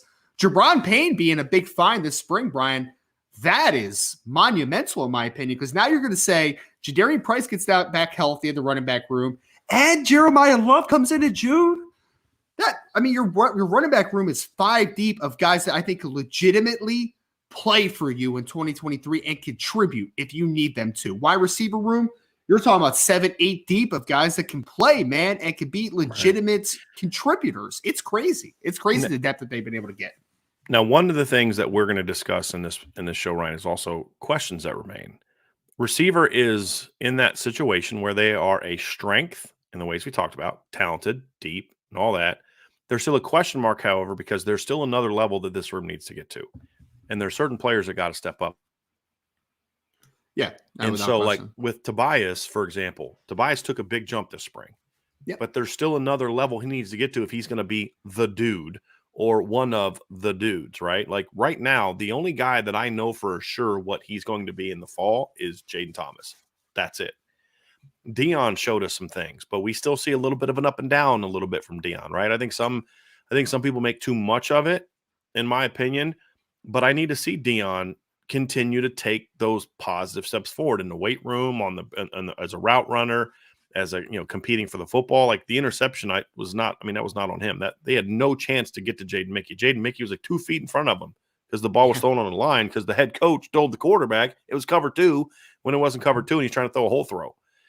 And you don't make that throw that way if you think the corner's there. And so I'm not banging the coach. That stuff happens, man. We've all done that in practice. It just you tell the coach, hey, against that coverage, you're gonna put it far outside, or you're gonna go somewhere else, further out there, right? Or you're gonna go somewhere else, right? And we've all done that as a coach as well. The point being, there still are question marks about how good they're going to actually be from a production standpoint. Jaden Greathouse had a great end of the spring. It's still a spring game, right? I mean, we have to say that because we can't say, hey, y'all, don't overreact to kids that have bad games in the spring game and then say Jaden Greathouse is going to catch 90 balls next year because of what he did in the spring game, right? Now, it was a great way to finish, but now there's another level for Jaden Greathouse to get to and for Braylon and Rico. Okay, you had a good spring, but now you're going to stay focused over the summer. Are you going to keep building? So there's still you got to do it on Saturdays, right? Like exactly. So there's still a lot to prove for this group, but the talent is there, and that's a lot better place to be in that place, in my opinion. And I like where they are now, but understand that now's not the finished product that you need to be by the time you get to the last Saturday of August. It's just so refreshing though, Brian, because I remember back to Tony Jones against Georgia, where he's the only healthy running back really in that game. I remember this time last year, we're talking about 4 to 5 healthy wide receivers in the spring. So, I mean, just the replenishment of talent at those positions is Really nice to see. And then also, it's like playing darts, right? The more throws you have at a dartboard, the more opportunity you have to hit a bullseye. And the more talent you have in a room, the more opportunity you have to develop some dudes and to get the most out of them and to find a couple high-level producers. So I'm just sitting here and I'm just excited because as a Notre Dame fan and a person that's watched this team over the years, there have been years we've all been there where it's like, man, that running back room is very thin. One injury there, and that is a terrible room. Wide receiver last year in the spring, Brian, like we're one injury away from being like, can you get through a practice with this wide receiver room right now? Like, can you do it? And so, yes, the talent is there, but to your point, still unproven, a lot of it. Tobias has one career catch. I think, how does Dion have 12 career catches, right? Or something like that? He's got like 12 or 16. 13. Okay. Yeah. He's got 13 career catches. 60-something as a freshman, and then 9 for like 192 last year. Gotcha. So, I mean, the starting outside receivers potentially for Notre Dame next year that we're all so excited about, and me as well, Deion Colsey and Tobias Merriweather, they have 14 career catches coming into the season. Like, that's a fact, right? So until you do it on Saturdays consistently, it's still going to be an unknown. It's still going to be a question mark, but certainly there's a lot of talent in the room. Like, no one can question that. I think another part of it too, Ryan, is some of the questions that have risen. Some of them are good. I hope that the staff sits down with Rocco Spindler and says, because I actually heard from some sources that Rocco finished the spring off much better. And the Blue Gold game wasn't a one-off, right?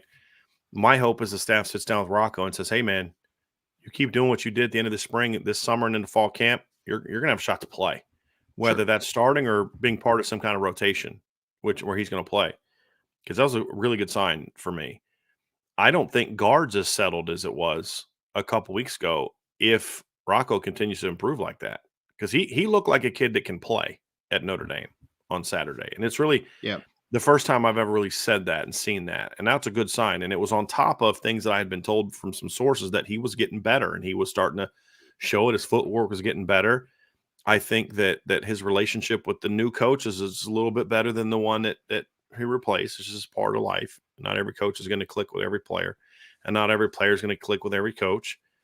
So I'm hoping that Rocco feels invigorated to go out there and battle this spring, because I think if Rocco can build on what he did this spring, all of a sudden the guard depth chart looks much better than we anticipated. Yep.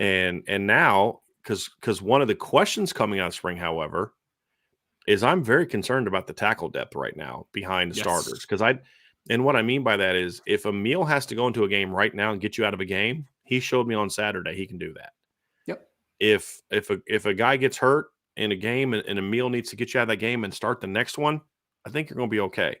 I don't think Emil is physically ready just yet to be a 10, 11, 12 game starter yet. Right. And now I feel much better about the future at tackle, at least in that one spot, whether he be a right or left guy. I'm curious as to why he's only playing right now. I'm very curious about that. My thought is, people have asked me about this. Why do you think he's doing that? My thought is this, that right now, this is just Brian Driscoll giving his opinion.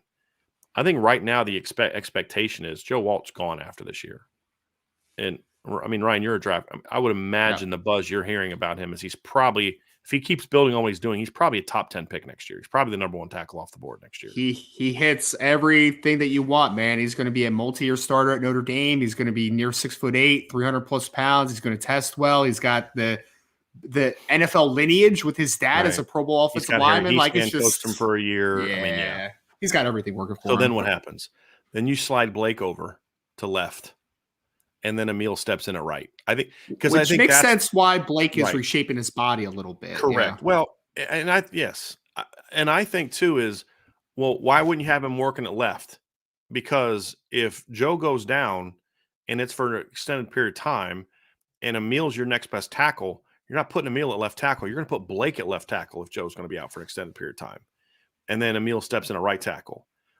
If it works out and your starters are healthy, then next year in 2024, Blake slides over to left tackle, and if Emil's that guy, he slides in at right tackle. That's why I think Emil's working a right tackle right now. That's just my opinion, and it makes sense in my opinion. That's the trajectory you really want. I mean, right. You want like that right tackle position kind of becomes the right. You're the left tackle in waiting type of slide, right? It's and like if Joe goes down in the middle of a game and you need to get out of a game, you're going to put Tosh in there at left tackle, who's more experienced. Right. So I think that's kind of where they're at right now in that position. So it makes sense why you're seeing Emil at right tackle. If my read of the situation is accurate, yes, I think that makes the most sense.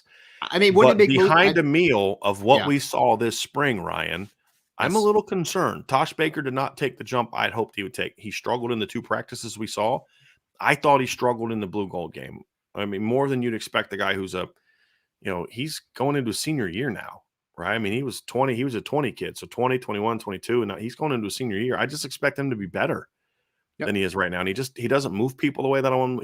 He's put on weight. He's needed to put on weight. And I don't think he's carried it as well, meaning he hasn't kept the athleticism that I thought he had as well, the extra weight, which is why we always say you never know how a kid's going to carry that extra weight. I'm concerned about it. Having said that, I like what I saw from Rocco. I think Pat Coogan can get you out of a game. He's not a guy that's going to, be a full-time guy. I like what I saw from Ashton Craig. Yep. There's enough there at guard. Sam Pendleton's got a lot of promise to where I don't feel that there's going to be the need that we thought there might be. And I'm not mentioning Eric Christopher because he's in Billy Stroud. They're the guys that are the expected starters right now, as of right now. Yeah. I don't think there's the same need that there was before to put Charles Jagasaw at guard and let him battle this spring or this fall. Yeah.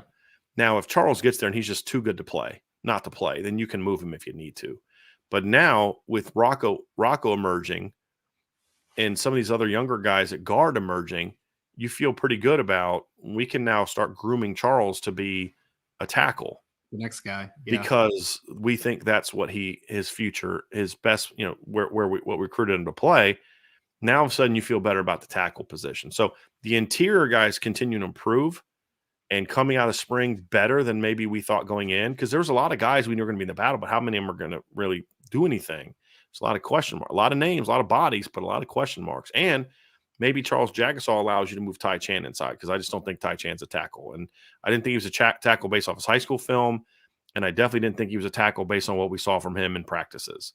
And then, of course, he got hurt late in the spring. So I think he should move inside and help provide depth there. But Emil stepping up helps with that. And then now you can keep you don't have to worry about moving Charles Jagasaw, which I think is an important piece to that as well. So the guard improvement, I feel a lot better about guard than I did going in. Yeah. Makes me feel a little bit better about tackle because tackle's still a little bit of a question mark behind the starters. Emil Spring makes me feel better, but now it's like, okay, now you can get Jagasaw going at tackle because you feel better about the guard. Because what we saw from the spring, tackle's a question mark, in my opinion. Yeah. But it could be good moving forward if the interior guys continue to progress that way.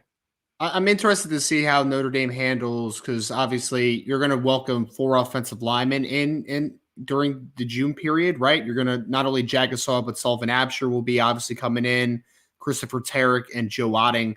I'm curious, Brian, because we know that the original plan was Sullivan Absher to get a long look at tackle. I'm curious if they still envision that or if he's going to be a guy that's going to move somewhat early on in his career. I just don't know. I'm just kind of spitballing there a little bit. But to your point of there's depth inside, and you're about to get more of it, right? Like, I mean, Joe Otting's not going to play for you in 2023, but that's another body inside, a talented body. Christopher Tarrick's going to come in. Maybe Sullivan Absher obviously joins that group. And again, maybe Charles Jagasaw is just too good not to get on the field in 2023. Regardless, though, that helps your depth overall. I have similar concerns, though, because, I mean, worst case scenario, Brian, is that, God forbid, something happens to one of your tackles, someone's pressed, and then it's like, man, after that, it's like slim pickings behind those guys, man. Like, you are one more injury away from being in a little bit of chaos. I mean, I think it would be similar, but not the same as, I mean, remember in, what was it, 2020 when, 2021, excuse me, when there was kind of that revolving door at left tackle because Blake got hurt, and then you saw Michael Carmody have to play over there a little bit. You saw, obviously eventually you got to Joe Wall, but you saw Tosh Baker at some points. Like, it just kind of became a little bit of a revolving door. But the great thing about Notre Dame is there's always going to be talent in that room, man. As long as Joe Rudolph develops, I think you're going to be okay. But this just comes back to the importance of Notre Dame in 2024 for future, right? Not talking about 2023 as much, to really get a couple more offensive tackle types in the 2024 class, because you're going to need to keep replenishing that group, because there just haven't been enough offensive tackles in that building recently. But I think Notre Dame has a chance to figure that out with some of the depth that they've been able to create this spring. Last one for me, Ryan. Tight end and running back health is got to be something we have to be willing to look at. Tight end's a big one for me. There's a lot of talent, and I think running back has to be there too, because now this is the second spring where Logan Diggs has dealt with injuries. And Jadarian Price, we still don't know where he's going to be. We have not seen him back on a football field practicing yet. We still don't know if he's going to be healthy this spring. And Jabron Payne is a kid who's been healthy at Notre Dame, but was not healthy his last 2 years of high school. Yeah. I think we have to be willing to say running back's loaded right now, but health is going to be a bit of a question mark for there. And tight end's the other one, right? Like you obviously know where Eli Raridan is. Kevin Bauman's constantly hurt. And now you see Mitchell Evans get hurt. Now we don't know the extent of what happened to Mitchell. I didn't hear Marcus Freeman talk about that after the game. I don't know if anyone asked him about that. We probably should have. I hope it's nothing major, but it's just there's enough dings going on there that just make me a little bit concerned, because there's a lot of talent in that room. You like to be able to use the tight ends. You want to be able to mix up your personnel. We talked before about how you can overcome losing Lorenzo because of the freshmen, but also because you've got running backs and tight ends that can play well. A lot of those guys are hurt right now.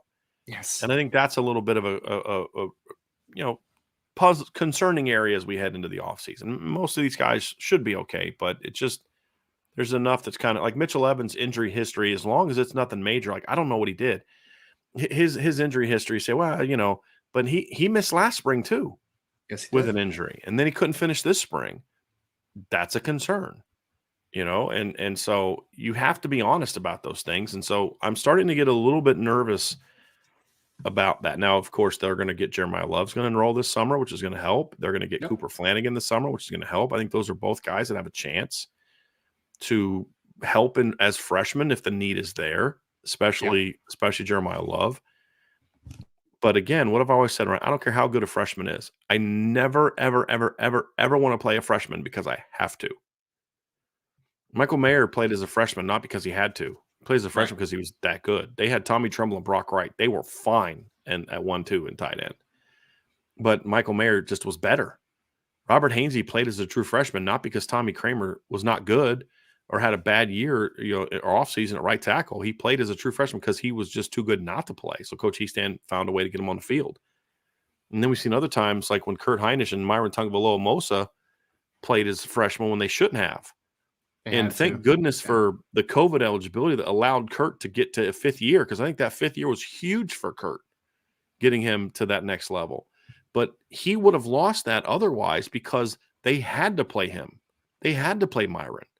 Again, fortunately, Myron got a year back because of an injury anyway, but Kurt never did because Kurt answered the bell every week. But you don't want to have to play freshmen because you have to. You want to play them because they're ready. Right. And because they're just that good. And right now, we got to see guys get healthy. Because right now, based on where the depth chart is right this second, you'd have to play Jeremiah Love and you'd have to play Cooper Flanagan, because your only healthy tight ends right as of today are Holden Stace and David Sherwood. That's it. You had, Brian, flashing back to the Blue Gold game, you had 6 tight ends that were not available due to some type of injury, and then you had 4 running backs that were also not available in that football game. Right. So you're absolutely right. I mean, tight end, I'm worried about tight end a little bit, folks, and it's not because of what I think that Notre Dame is going to get out of tight end, because if Mitchell Evans is healthy, I think Mitchell Evans is going to be a good football player. Holden Stace, I'm very high on. I think that Holden Stace is going to be a very good key contributor to Notre Dame in 2023. And people know that follow the recruiting side. I also like Cooper Flanagan. I think that Cooper Flanagan could come in day one with his background, and he could contribute as a blocker for Notre Dame. I truly believe that. I think that he's big enough and he's technically sound enough to contribute, or at least battle as a blocker from day one.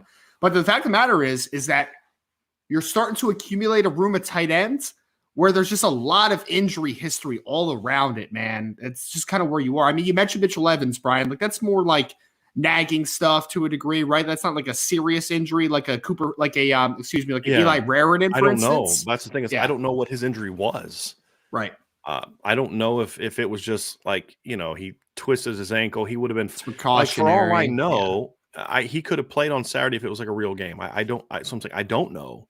Right. But it's just one of those things where if it was just this, I wouldn't be worried about it. If you told me, hey, I just sprained his ankle, no big deal.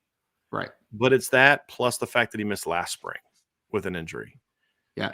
Yep. That and what do we know? What's the known commodity? Eli Raritan has 2 back-to-back ACL tears. That's a fact. You can't get around that. Kevin Bauman has always been injured during his Notre Dame career. Those are the facts, right? So those injuries are really starting to accumulate. I mean, even Cooper Flanagan toughed it out this year, Brian, but even he was working through a high ankle sprain most of his senior year. I mean, there's injuries that have just been on the table at tight end that just make me, I mean, you're another injury away from being like, man, we might need to go to the portal just out of necessity here. Like, This is like that situation that you're in. And then running back, again, I think running back will end up being fine, but again, until you're able to answer the bell and know what the depth is 100%, there's going to be some question as far as attrition, because running back is another spot too that injuries happen all the time at running back, man. That's why do running backs only play 5 to 7 years in the NFL? It's because bodies break down quick, man. It's just, it is what it is, right? So I think that you really need to get through this offseason healthy. You need to get healthy in certain spots, and you need to maintain those rooms, because I think that both those rooms are going to be good to very good if they're healthy. But we can't just sit here and be like, oh, no, I'm not worried at all about the tight end depth. I mean, we literally just had a blue and gold game where there were 2 scholarship tight ends. One was a former walk-on in David Sherwood, and then we had a walk-on that was going both ways at points. Like 3 healthy tight ends in a game, that's not where you want to be, obviously. Right.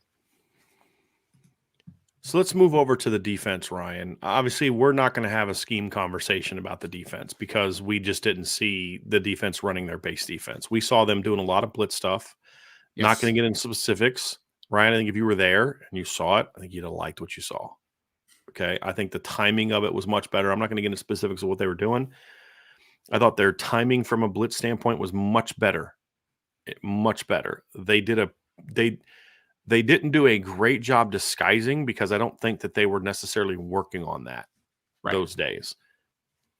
That's still something I want to see, because you have to be like, disguising blitzes is a 2-way street, Ryan. You have to disguise when you're blitzing, and you have to disguise when you're not blitzing. And what I mean by that is you can say, hey, we're just going to bring blitzes from depth, but every time we line up and come up and walk up, we're coming. And if you're not good at coming up like that and then having guys smoke, then your teams are going to figure it out. And what I mean by that is you can have a scheme that shows 6 guys are coming and then 3 of them drop.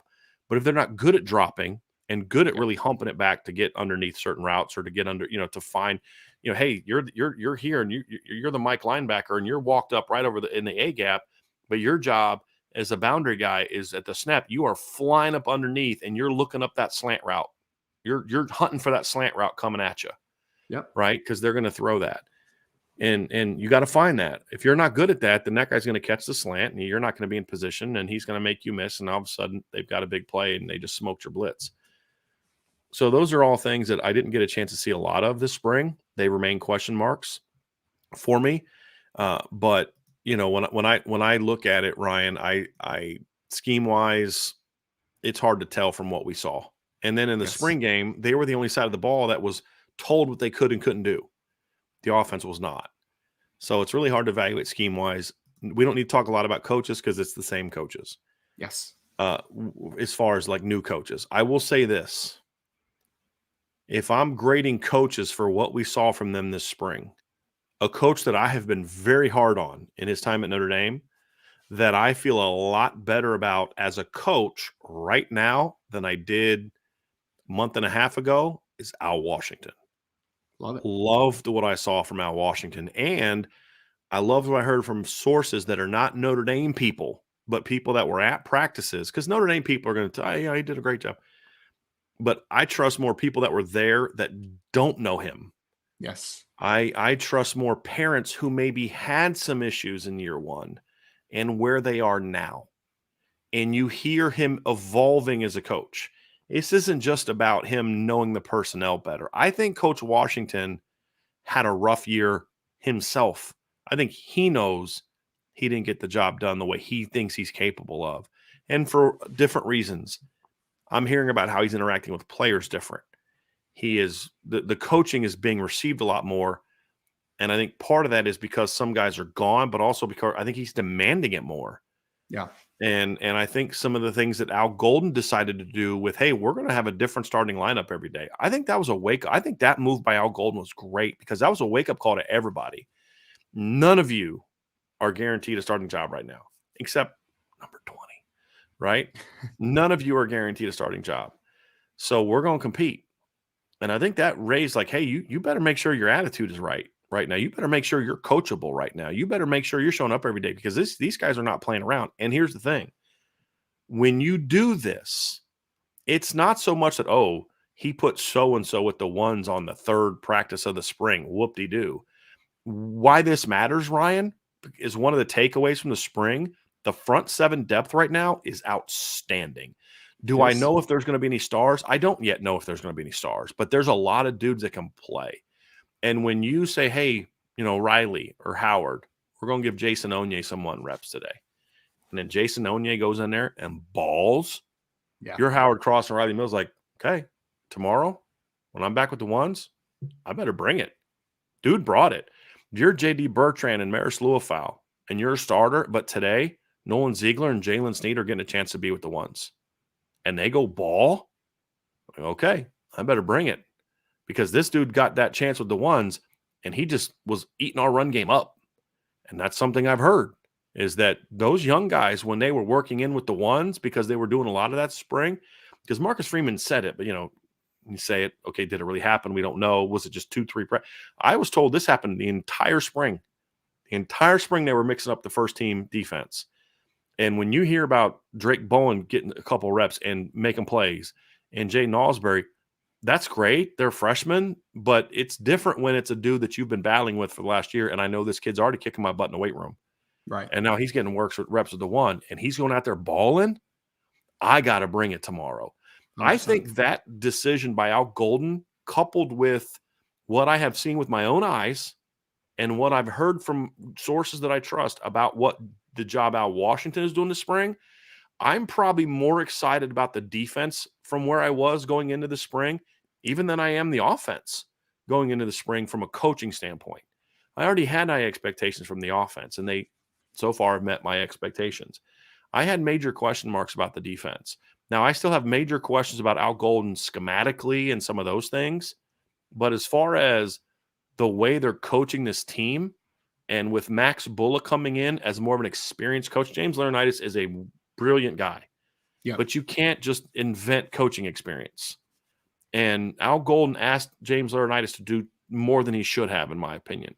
And eventually James got the hang of it, but it was too little too late. They brought in a guy this spring that's been coaching for 3 years under Nick Saban in Alabama. Right? I think that's helped a ton.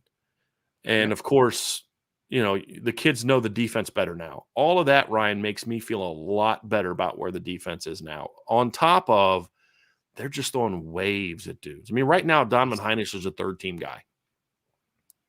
Right now, I'm looking at a guy like Tyson Ford, who's a third-string guy. And I watch these kids go out in the spring game, and they're making mistakes because they're young. They're redshirt freshmen. But then I'm watching them like they're making a bunch of plays, too. Yep. And you're like, these are your third stringers? Like, I mean, so, Tyson Ford, for example, will have a play where he gets knocked 5 yards off the ball. But then the next play, he just destroys somebody. Yeah. Donovan he flashed in the game, man. Oh, yeah. Donovan gets knocked off 3-4 yards off the ball because he's still 280-something. And then the next play comes back and the same dudes try to double team him and he whips their freaking butts. Right? You're seeing that. Like, they can throw – and those are your third stringers. And so, and I don't mean third stringers as an insult. That's just literally where they are because you've got Onye, you've got Rubio, you've got Cross, and you've got Mills. And man, the depth they have up the middle, I feel so much better about the depth up the middle because we hoped that Jason Onye could break out. We didn't see it. We hoped Tyson Ford and Donovan Heinisch could grow and develop and be able to help out. We didn't see it. And so you see it now. I hope that Josh Burnham can be that guy. Well, then late in the spring, we start to see it. And you hope that Jordan Pataho can step in for Isaiah Foskey. And he doesn't look great in practices. Why? Because he's going against Joe Alt and Blake Fisher. Well, guess what? He wasn't going against them in the spring game. And they couldn't block him. You know what I mean? So I feel so much better about – and then, of course, Ziegler and Snead and Jaden Osbury's – I was like, okay, Jaden, thank you for proving me. We need to work on your hands. I work on you catching the ball. Oh, man, should have been pick six, baby. Pick six. Yes, he did. But then he comes back the next play and I'm just like, these kids are everything we thought they were going to be.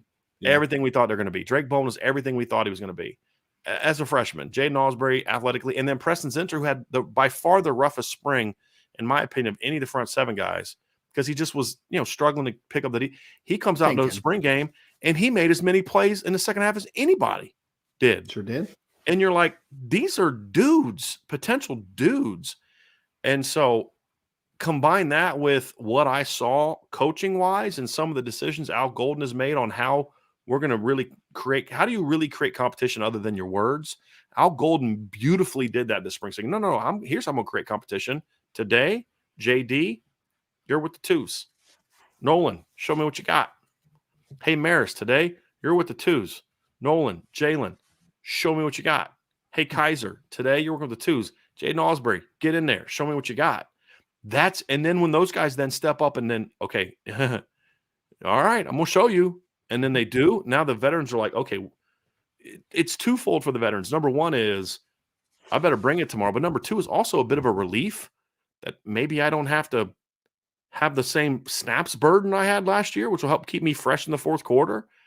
There's that as well. Yeah. So I'm so much now. Again, there's still who's going to be the dude. I don't know yet. What's the scheme going to look like in the fall? I don't know yet. But from a personnel and a preparation standpoint, Ryan, to make this long rant come to a close, I feel so much better about where the front seven is, personnel and coaching wise, than I did 2 months ago when those were two huge question marks. Like, we always thought the defensive line had talent, but could they get coached? Sure. Well, I think that question for me, and I know you can't speak on it, right, because you weren't there. I get that. I'm not asking you to. But for me, who is a big Al Washington critic, I feel so much better about it now than I did going into the spring. Way better. Because now you're seeing these kids getting coached, and they know how to play, and they're using their hands. And again, they're a work in progress. But you see Jason Onye come off and win the leverage battle against Billy Shrout and then lock out with that long arm and then just put him on skates. That's not only a kid that's got talent, that's a kid that's learning how to play with the technique he's being coached to play with. Yep. Those are all great signs for me, Ryan. What was something that we were scared of going into the spring, Brian? And I don't use the word scared lightly here. I was very hesitant, and I know you were as well. There is talent in the front seven. You talked about a couple guys: Drake Bowen, Jaden Osbury, Preston Zinter, Nolan Ziegler, Jason Onye. A lot of talent. Jordan Botelho, not Jordan Botelho. Sorry, I meant to say Joshua Burnham. Throw all those guys in there. The question coming into the spring, though, is will those guys get an opportunity to show how good they are? Will they get a chance? Will they get that opportunity? That was answered this spring. It was. And again, will it look the same in the fall? Will people revert back to just that? Like, that's a question, right? That's a question mark. But the fact that we heard so many guys stepping up, because, I mean, there was a lot of guys that were going into the spring, and it's just like, I think Jason Onye could be a guy eventually. I think he can. I think Drake Bowen's going to be really good down the line. But we're tangibly haven't seen it yet. I mean, Jason Onye was the revelation of the spring, in my opinion. Like, he was the guy where you just like, you had some expectation. But if anybody sat here and said, like, people thought Jason Onye was going to be the big winner of spring, I think that you would be lying, honestly. Like, I don't think that you predicted that, because I certainly didn't hear anybody predict that. Having those guys step up, and not more importantly, Brian, all the guys that really stepped up this spring, they all look the part too, which is just so much fun, man. It's like we're talking about it's like we're talking about a former walk-on who's just a try-hard kid that really stepped up into a role this year. We're talking about 6'5 plus, 290-pound Jason Onye stepping up this spring. We're talking about 6'2", 230 plus pounds Drake Bowen flashing a ton. We're talking about 6'3", 230 pounds. Nolan Ziegler stepping to the plate this spring. We're talking about guys that no matter where you drop them in college football on any team, you drop them in Alabama, you drop them at Georgia, drop them in Ohio State, at Notre Dame, at USC, wherever, they look the part. They look like they belong there. They look like they could play at any place in college football. That's what has me excited, man. We're starting to create. It feels like Notre Dame is starting to create depth on defense of the front seven of guys that look like future NFL players. Like they look that from the just body type perspective. I'm not saying all the guys are going to play in the NFL. What I'm saying is that a scout is going to walk through practice or did walk through practice this spring and was like, had his notebook out, right? And it's just like, make a mental note of this kid for next year. Make a mental note of this kid for 2 years down the line. Because that stuff happens, man. That stuff happens. I'm actually looking forward to your – because like right now guys are focused on the draft. Sure. And you're not going to bother guys other than draft stuff. But I'm very much looking forward for you reaching out to your guys in the scouting world to find out that question. What did you guys see when you were at Notre Dame this spring? And who stood out to you? Yeah. That's always a fun question. I want to say something too, Ryan. The fact that you're talking about the technique and how many guys popped, one of the things I've always said is if a player or two is struggling to do what the rest of the players are doing, that's most likely a player problem, right? The coaching is good. The problem that we saw last year with the D-line was the issues were across the board. Well, it's the flip side argument is true as well, Ryan. When you're seeing a bunch of guys making jumps and playing with better technique, playing with more consistency, playing better football, you can't just sit here and say, well, those guys are just older now and they're better now. I'm not giving Al Washington any credit. Like that, that would be like a really bad argument to make. The reason so people say, well, how do you know it's coaching? It's because you're seeing it everywhere. Yeah. That's how I know it's coaching. I'm seeing Javonte Jean-Baptiste do things in practice right now I never saw him do with his hands at Ohio State. That's coaching. I mean, did he go to some D-line coach for the month in between the bowl game and his arrival at Notre Dame? Not even a month. And all of a sudden learn all that? And then he brought the – no, you have to assume that he's getting that from his working with Al Washington. You seeing Jason Onya using his hands so much better. You see Tyson Ford start to show those flashes. And from what I saw also too, because I think having a GA on the lines on both sides is so important. A good GA is so important. Mike Elson used to give his GAs, like Larry Black was one, for example. Another GA he had is now like the defensive ends coach at Duke under Elko. Harry Heastan has some really good GAs over the years. Like a line coach needs a good GA. Every single good. I don't care if it's Harry Heastan or whoever. They've got a guy now, and I don't know who he is. I actually started following him on Twitter the other day. I've never heard of this guy before. I didn't even know he was hired. And I'm going to find his name now. It's Ashton Dorico. Maybe it's Derico. He's their new D-line coach. And I noticed him in a couple of the recent practices, and I noticed him on the game on Saturday.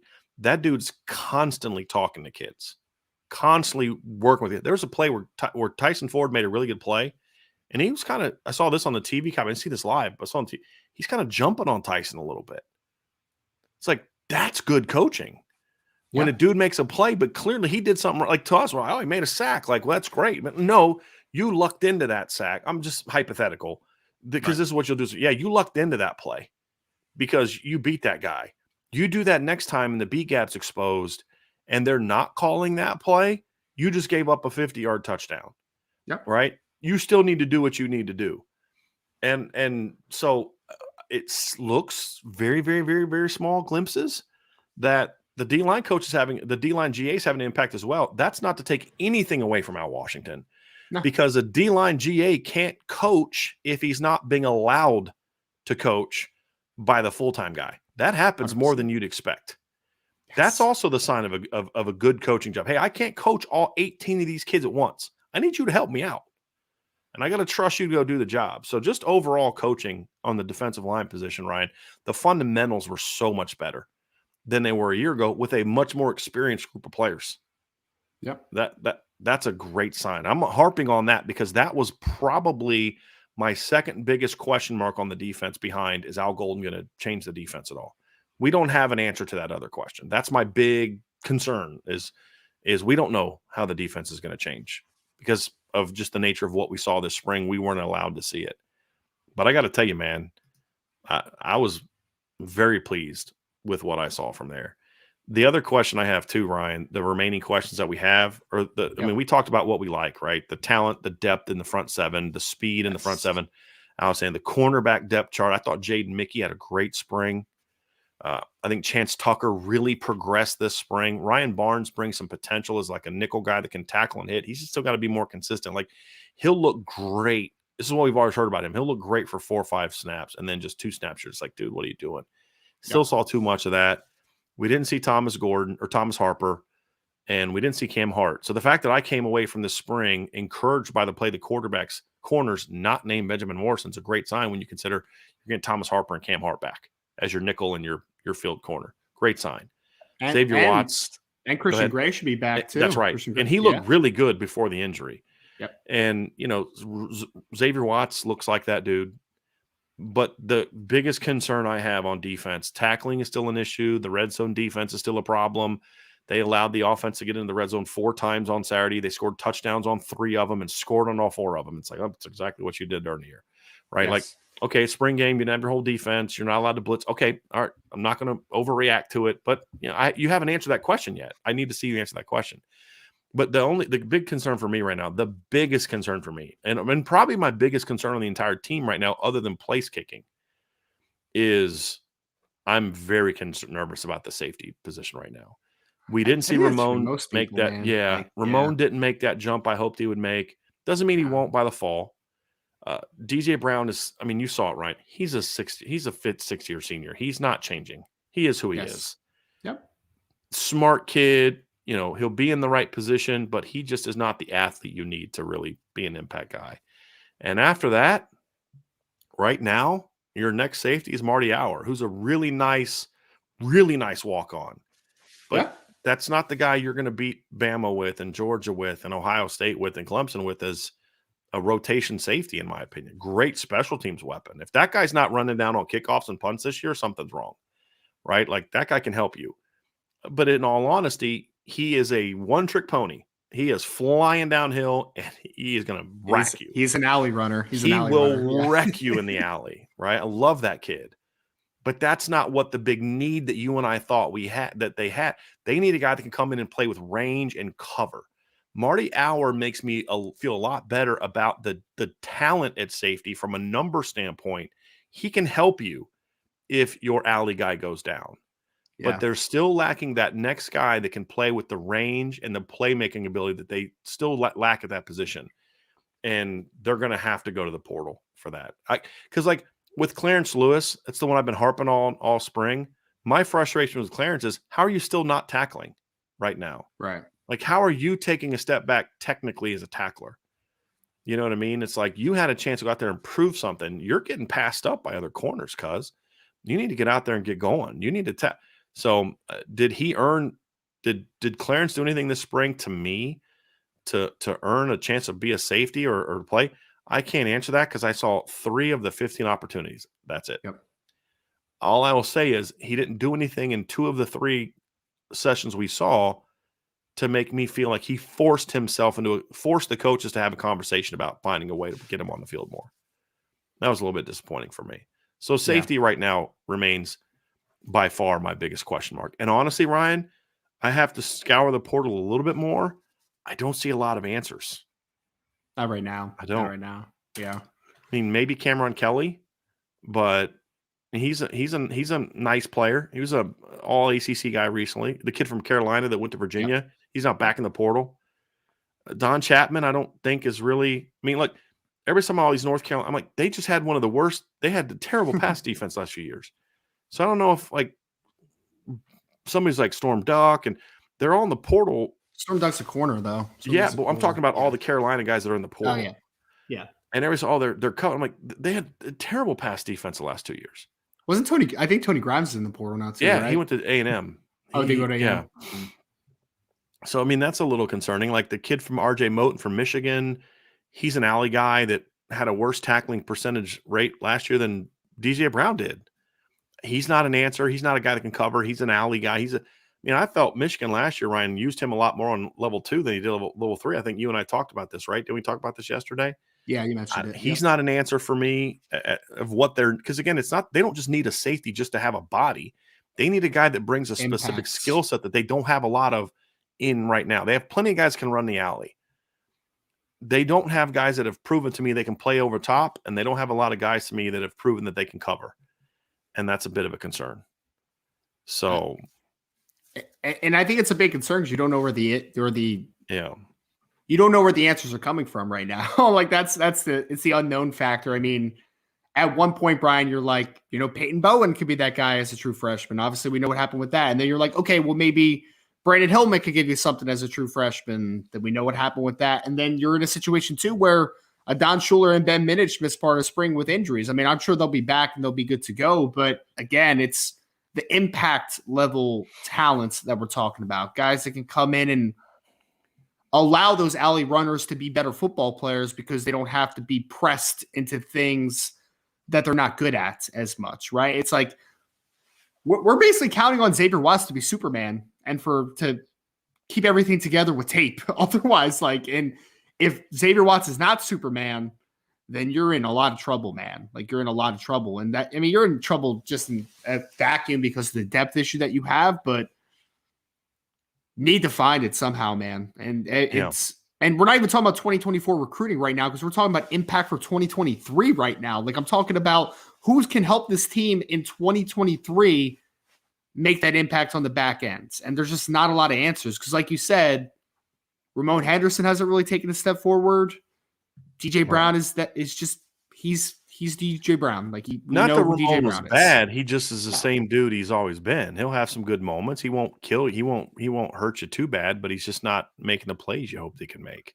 Yeah. And that's really I'm sitting here and I know Keith Wiegand just said in the chat, Brian, but I'm just like, man, we need Luke Talich here. But even Luke, it's just like, Luke's not going to play as a true freshman, right? In that role. Like, it's just not what you know what I mean? I mean, it'll help with the depth in practice. There's no doubt at all, but it's not. Yeah. He's not going to start day one. They'll have Ben Minich in the fall, healthy. They'll have a Don Schuler healthy in the fall, and all that stuff is good. Yeah. I just it's a question mark. It's without question a big question mark. So tackling, red zone, safety. And then another question that we have, Ryan, it's not a negative question. It's just we don't know yet, is how the linebacker rotation is going to shake out. Like 100%. How much are they? You brought this up to me before, Ryan, so I'll let you kind of get into what we still need to find out about that position. Yeah, I mean, because we mentioned a million names. I mean, there's the incumbents coming back, right? You have J.D. Bertrand and Mike linebacker, Maris Loithal, who was the starter at Will last year, and then Jack Kaiser, who was having a good spring at the Rover position. But the guys that we're getting so excited over, right? The guys that look like next level type of athletes, talking about the Nolan Zieglers of the world, you're talking about the Jaden Sneeds of the world, you're talking about the Drake Bowens, the Preston Zinters, like that type of player. Most of them took a step forward, and there's a lot of excitement. Like, I know you're super excited about Nolan Ziegler, for instance, right? You're super excited about him. I'm excited about him. I'm excited about all those young kids. Yes. And I wasn't excited about Preston Zinter until the blue gold game. Right. Because he didn't look like he was mentally ready to grasp the defense and show off his athleticism. Yes. And we talked about that one play that popped, but then I watched the blue gold game. I'm like, Preston Zinter is going to mess around and be ready to play next year too. Right. Yep. He's going to mess around and make them not be allowed to play him because they got to get him on special teams. He's going to mess around and do that. And I say that jokingly because that's always a good problem to have. Yes. Hey, I wanted to redshirt this kid, but he's just too good to not redshirt. Right. That's a good, and that's your third safety from that class or third linebacker from that class. Yeah. It's exciting.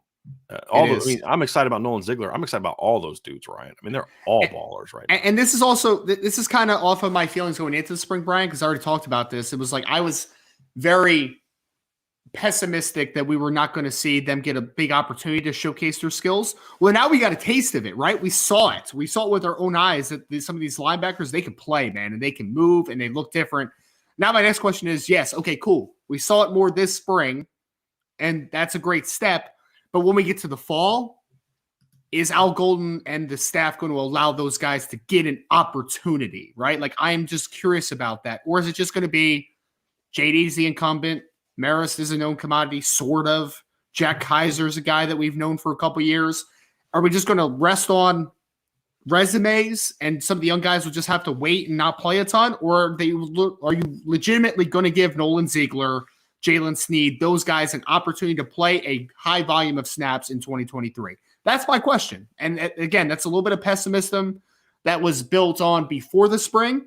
That went away a little bit because we heard more and more of those guys' names. But until I see it in a live game, I just saw a whole year of Marist Liufau not being very good, and yet he still gets put on the fields every single game in a high volume of snaps. So need to see it, man. I'm excited about the future of the linebackers, but I'm just have some questions of if I'm going to see a high volume of some of these young guys all the time. Yeah. Hope we do. I hope so we do. We'll see. Ryan, I feel we kind of covered all that. You feel anything else you want to add about kind of what you saw, obviously, from your perspectives? You're now in my shoes from last year. Yeah. Right. Where you're having to rely on what other people are telling you and what you see in the spring game. But anything else you kind of saw? Anything else? Any takeaways on either side of the ball that you want to get into? I just felt like this year more than last year. I felt like we heard names that were the tools, the upside guys that we were waiting for to break out, but they just didn't happen as much last year. This year, I feel like we're hearing more of those names, Brian, in my opinion. Like you're hearing about Onye, you're hearing about Nolan Ziegler, you're hearing about Jabron Payne. The only question I have now is that can those guys build on it this offseason, and will they have the opportunity to build on it when we get to the fall? Like that's my only question at this point, because it was very optimistic for me to sit back and say, man, I'm hearing a lot of young guys' names this spring, man. I feel like a lot more than I was hearing last year. Will they tangibly get an opportunity to play and play it, a significant role? That's my question mark. But again, that'll be answered soon enough. And I'm just really excited about the future of Notre Dame football because, man, some of these young guys, man, were balling out this spring. And I saw it with my own eyes on Saturday. I mean, how could you not watch Jaden Ausberry in that football game and not get super excited about what Jaden Ausberry could do at Notre Dame? But the question is, will he get a chance to do it in 2023? I don't know the answer to that right now. Yeah, it's exciting to see. So that's going to do it for this portion of the show. We're going to have a mailbag coming up next. We have some pretty good questions so far and some other things we're going to address about this Tyler Buckner situation. Some different things have come up during the show. So get your super chats in now if you want to give them to us. Get your other questions in now if you want us to answer those too. But before we do that, folks, do us a favor. Hit that like button. Hit that subscribe button. Hit the notification bell. Share this podcast. Not enough of you have signed up, have subscribed to the CFP Nation podcast app. You can find it on Apple Podcasts. You can find it on Spotify. You can also just you can type in CFP Nation Blue Wire, and you can find it there as well, because we are going to start transitioning more and more of the Lucky Lefty and the CFP All-America shows and some of the other things we're going to do on there also. And you also subscribe to the CFP Nation YouTube channel, because Ryan and I, are we definitely doing this Thursday night, Ryan?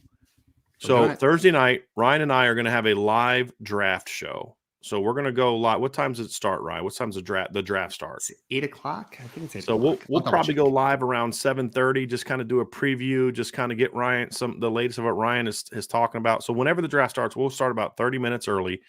We will kind of cover the draft on it. It'll be on the CFP Nation channel. That's the thing. So you're going to need to subscribe to the CFP Nation YouTube channel. 8 o'clock Eastern. 8 o'clock. 8 o'clock Eastern. So Eastern. we'll start about 7:30ish, and we'll just kind of preview the draft and just kind of make some of our final predictions. And then as teams make the draft picks, Ryan and I'll talk about it. We'll talk about what we know. I'll talk about the player. I'll only really talk about the player. Ryan will talk about the player and the fit, because this is kind of one of his areas of expertise. So we'll have a lot of fun for that, Ryan. And so we'll do that Thursday night live. We'll go live. And we're only going to do round one. We're not doing round 2 and 3 on Friday night. We're just going to do the round 1 stuff. And we'll do that on Thursday night. So that'll be a lot of fun. So you're going to definitely want to join Ryan and I on the CFP Nation channel as we do a sort of a live coverage of the NFL draft. It's going to be a lot of fun. So that's why you need to subscribe, Ryan, to CFP Nation on the podcast platforms and on YouTube. Let's dive into the mailbag. We did get a couple super chats. I think we did get a couple super chats I want to get to first, and we'll start off here, Ryan. And a super chat from John Faulkner. John, thank you so much for the super chat. We truly appreciate it. Who do you see starting at quarterback in 2024? Kenny Minchie, CJ Carr, Steve Angeli, or a transfer quarterback? I wish Tyler Buckner the best of luck. Wherever he goes, can be a heck of a player. I honestly don't know. I mean, it's too early to tell. I mean, if right now where guys are today, Steve Angeli's ahead of the other three, but he's also, in my opinion, the third most talented of that trio. Is a transfer needed to be the starter next year? As of right now, I don't know the answer to that. Number one, I don't know who would even be in the portal next year, so I can't talk about that. Who knows? And I don't know what kind of jump Kenny Minchie's going to make. I don't know what kind of jump Steve Angeli's going to make. I don't want to have to rely on CJ Carr as a freshman. If CJ Carr is good enough to start as a freshman, great. But it's just not. Look, I don't like it when freshmen start. Most guys aren't Trevor Lawrence, folks. They're just not. And most guys that start as freshmen need to get carried because there's great talent around them. And unless you are Trevor Lawrence, like Jalen Hurts was successful as a freshman because they didn't need him to go out there and win him a bunch of games. He was more Everett Golson than he was, Brady Quinn and Jimmy Clausen in regard to what they were asking him to do or not asking him to do. And so I don't want to have to rely on CJ. I want him to be like anything else. If he's just the best dude we got, and you're as the coaches, you say, well, hey, we got to play him. He's the best guy we got. That's cool. Do it. Play him. But I don't want to have to play him. So right. It's so much of this is going to depend, John, on how these other two kids develop. My hope is that they're going to the portal next year for just a veteran depth guy. Yeah, because if they're going to the portal next year for just a veteran depth guy, that means one of these two guys, Angeli or Minchie, really took a big step in the fall and showed himself ready to compete for that job. They may still go to the portal anyway, Ryan. I know that Marcus Freeman is not afraid to go to the portal, but I also believe that Marcus Freeman and Jared Parker and Gino Guidugli believe in trying to be able to develop your own quarterbacks so that way there's more sustainability and more cohesiveness, because you can't always guarantee there's going to be a Sam Hartman type of kid who isn't really in it to get a big NIL deal. Right? I mean, that's just the reality of it. Like we hear all these rumblings about Tyler Van Dyke being, Alabama looking at him, and then he stays because he took he got an NIL, bonus. Yes. I don't want that guy. Right. Like if you're going to stay at a place that, you don't want to be at because they're giving you more money, then I don't want you at my place, because I want you to go somewhere you want to win. And that's what I'm looking for. And so like Drake May chose to stay at North Carolina, even though he could have cashed out big time because he wants to be there and he wants to compete and he wants to win. I want guys like that. And you can't promise me that there's going to be guys like that in the portal next year. You can't. And if they are, they're going to be major competition for them. So my hope is that one of those three kids, or preferably two, CJ has a monster senior year in high school, and one of those two guys steps up, and you're feeling like, okay, between them, we like where our depth is. And then you bring in that second, 2024 kid. And then for this year, it also kind of leaves you in its spot too, because now what does Notre Dame do about this? This is what we didn't talk about earlier. About what do they do about this year's team? Right. Are they just going to go with those guys, or do they go out and try to look for a portal guy? Well, somebody had mentioned Brady Allen from Purdue jumped in the portal. I don't think that solves your problem. Brady Allen's a freshman. He's not. Yeah. Now, the kid from Cincinnati that jumped in the portal last week, the kid that came from he was from Cincinnati, went to Eastern Michigan, then went back to Cincinnati. Yeah. Yeah, but he just jumped in the portal from Cincinnati, right? Yeah. Okay. That might be something I would look at as a veteran guy to back up Sam, but I don't know if that's necessarily what he's looking for. I would imagine if he was just okay. Well, I mean, I guess I couldn't say that because it's a new staff, and I wouldn't want to play for Scott Satterfield either. So that could be it. But I mean, but here's the thing: if you're doing that because you feel like you need a backup this year, you've stunted the growth of those other young kids. And then now you may have to go to the portal again next year. It's not an easy decision because every decision that you make has potential consequences. Bringing in a veteran now that understands your job is to back up Sam Hartman and make sure that if he goes down, you're ready to go. You are not competing with Sam Hartman. You are not going to be the starter unless he gets hurt. That's your world. Now, if you want to come here and get a master's degree from Notre Dame and you want to be part of that, we'd love to have you. But what's the side of? So if that happens, like let's say the Bryant kid from Cincinnati, so okay, that kid can get you out of some games. That kid can go hand the ball off and make enough throws that this football team can be pretty good next year still with him. You're going to have to win differently. He's not going to be Sam Hartman. He's not going to but there's more confidence he can get you in and out of a game than right now than Kenny Minchey or Steve Angeli, because they're just not proven. But he's also a guy that's not, to me, you have to ask yourself, but is he good enough to stunt the growth of these two young kids? If you say no, and you bank on those two young kids, Angeli and Minchey, but what if they don't progress? Right. Now if something happens to Sam Hartman, now you're with a quarterback who may have better physical tools than it's Ben Bryant, correct? Isn't the kid's name Ben Bryant? Yep. You may not have as many tools as you may have more tools than Ben Bryant, but you're not as mature as Ben Bryant and experience as him. And that's the rub. And then if you do go the transfer route now, does that force you to now go to the transfer portal next year because these kids didn't develop? It may sound easy. Oh, just go here, do that. But it's not an easy decision, because every single decision has consequences, right? Every single one has consequences. Yep. And Notre Dame has to figure out what makes the most sense for our present and future. But at the end of the day, Ryan, it's always about if you believe this 23 team is as good as I know the coaches believe it can be. I said this a million times. This staff has a lot of confidence in this team. They're not playing for 24. None of the transfers that have happened now are knocking them off course, right? Joe Walt didn't jump in the transfer portal. Benjamin Morrison didn't jump at the transfer portal, right? Nothing has thrown them off course. So you still have to make decisions on what gives you the best chance to win this year. And that may force them into a situation where they've got to sit down with Sam and say, hey, look, man, we're going back into the portal for a quarterback. But just understand, this is what we're going to do. That may cause what if that causes Steve Angeli to transfer? Well, I don't think Steve Angeli's the answer at Notre Dame, but I do think he'd be a great backup. And now you lose two transfer kids next year, and your quarterback depth chart is Kenny Minchey and CJ Carr. That's it. Yeah. Right. So all of these guys come with consequences. And I'm only saying that because whatever the staff decides to do, understand it's not an easy decision, and they've had to think through a lot of what ifs, right? It's like, I feel, you ever see the skit? Who was it with? I can't remember who the actor was.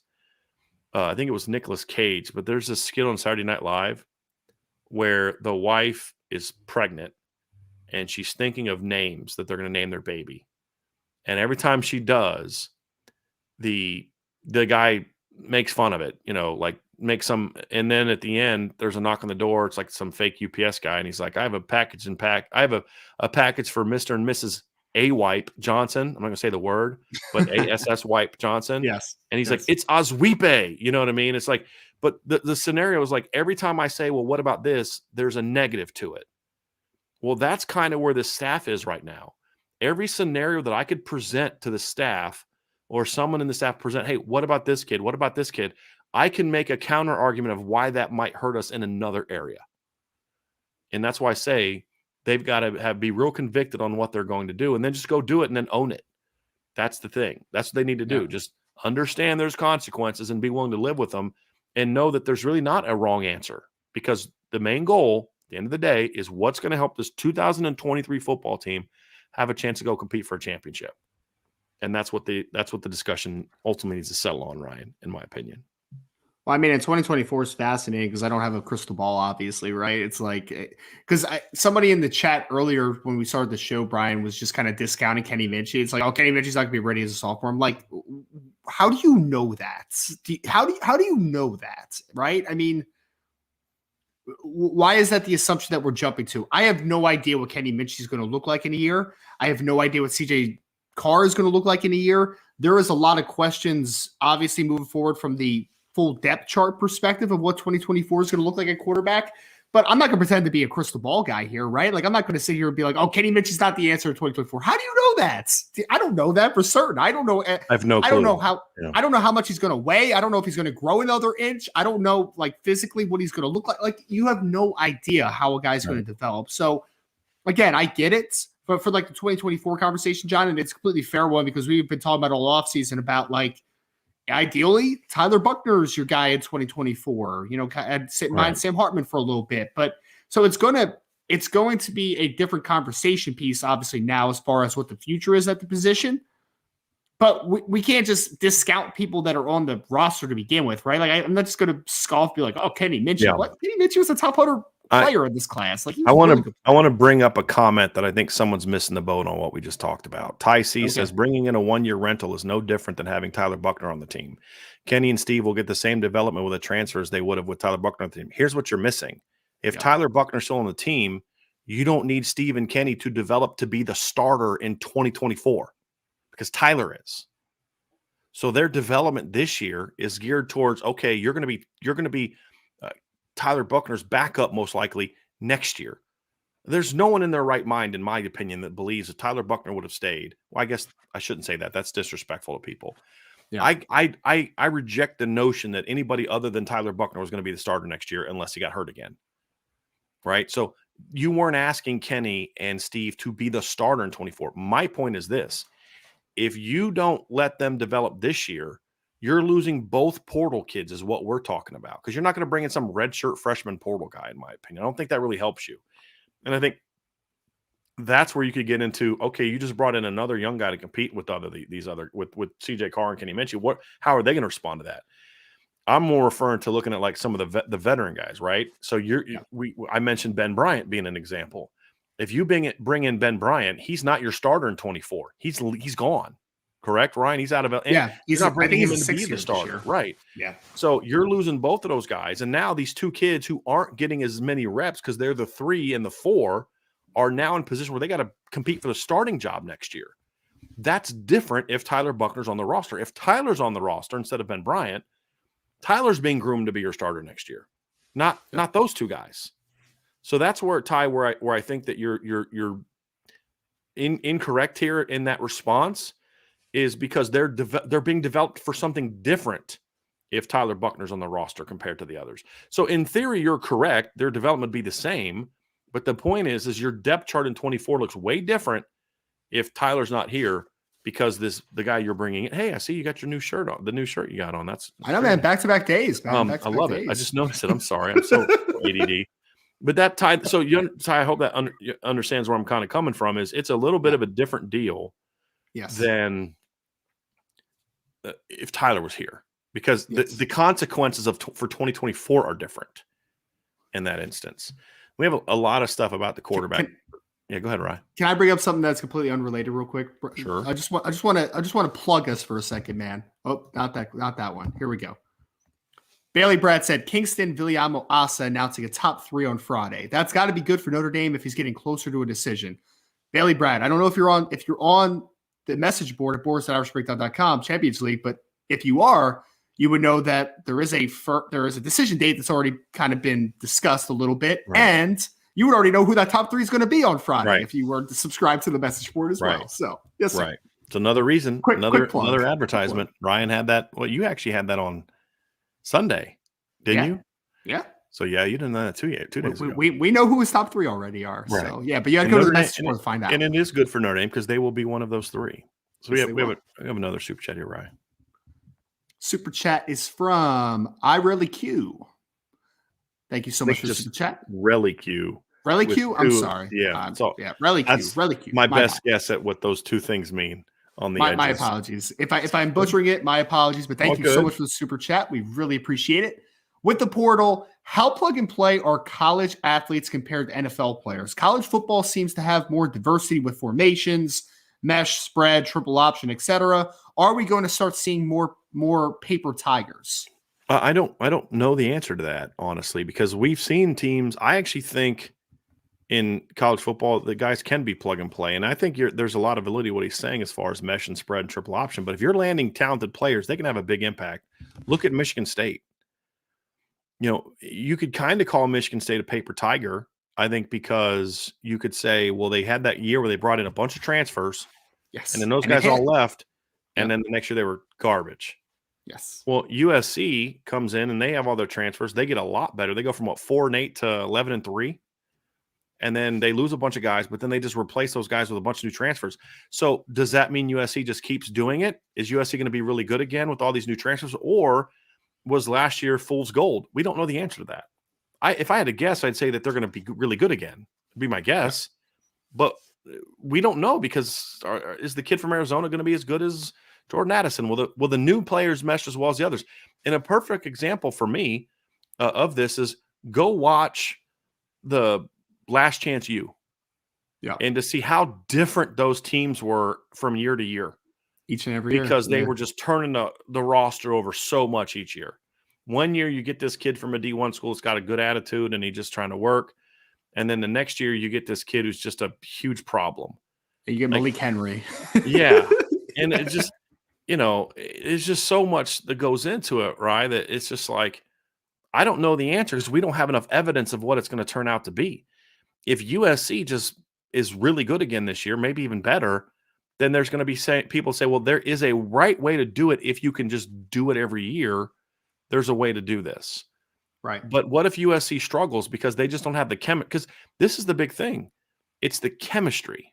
The players physically can plug and play. What we don't know is what's the chemistry going to be like.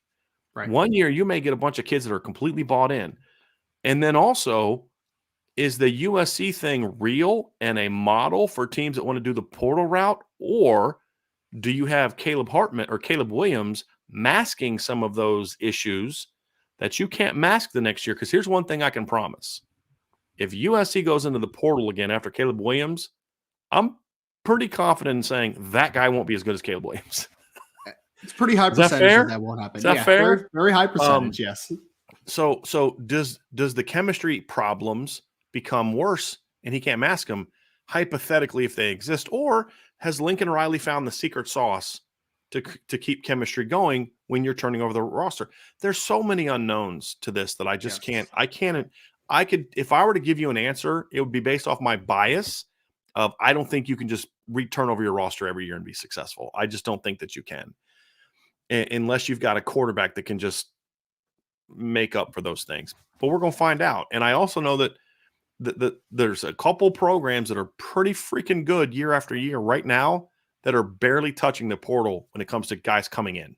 Yes. And that's Ohio State and Georgia. And Clemson too. Clemson doesn't go but to the portal Clemson hasn't been as good the last couple years. That's the only reason I say that. But you're correct on Clemson as well. And then you look at Michigan, and Michigan hasn't done a lot in the portal, but the portal moves they have made have been very clutch, been very important. Getting the center from Virginia this year really helped to solidify that offensive line. So even though they're not getting a lot of guys, they're Notre Dame and Michigan are taking a very similar approach. We're not going to go in there for a lot of volume, but we're going to get a couple really important guys at some positions where we need that veteran experience, and then try to recruit to where we eventually replace those guys with high school kids or with developed kids. Would you say that Michigan and Notre Dame in that regard seem to be somewhat similar in how they're approaching the portal? So the teams that I right now view as being the best teams are ones not really going into the portal. Bama went into the portal and had their first to get a great running back in Jahmyr Gibbs, and Georgia's leading receiver that everybody kept telling me was super good, and all this other kind of stuff. And Alabama had their first 2-loss regular season since 2019, right? And so was that because of the portal didn't work out? I don't know. Is it because was it a coaching problem? I don't have enough evidence of that. And that's so much of this, Ryan, is still so new. Yeah. But I think in theory, player-wise, you can plug and play talent-wise. What I don't know yet is if you can consistently do this from a team chemistry standpoint.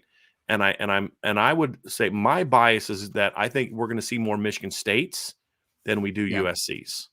Sustainability, right? Like that's the biggest thing we're talking about. I think it's the same in the NFL too, Brian. Like I think traditionally the best teams that win in the NFL are the ones that build through the drafts, right? Yeah. And that's like the high school recruiting route.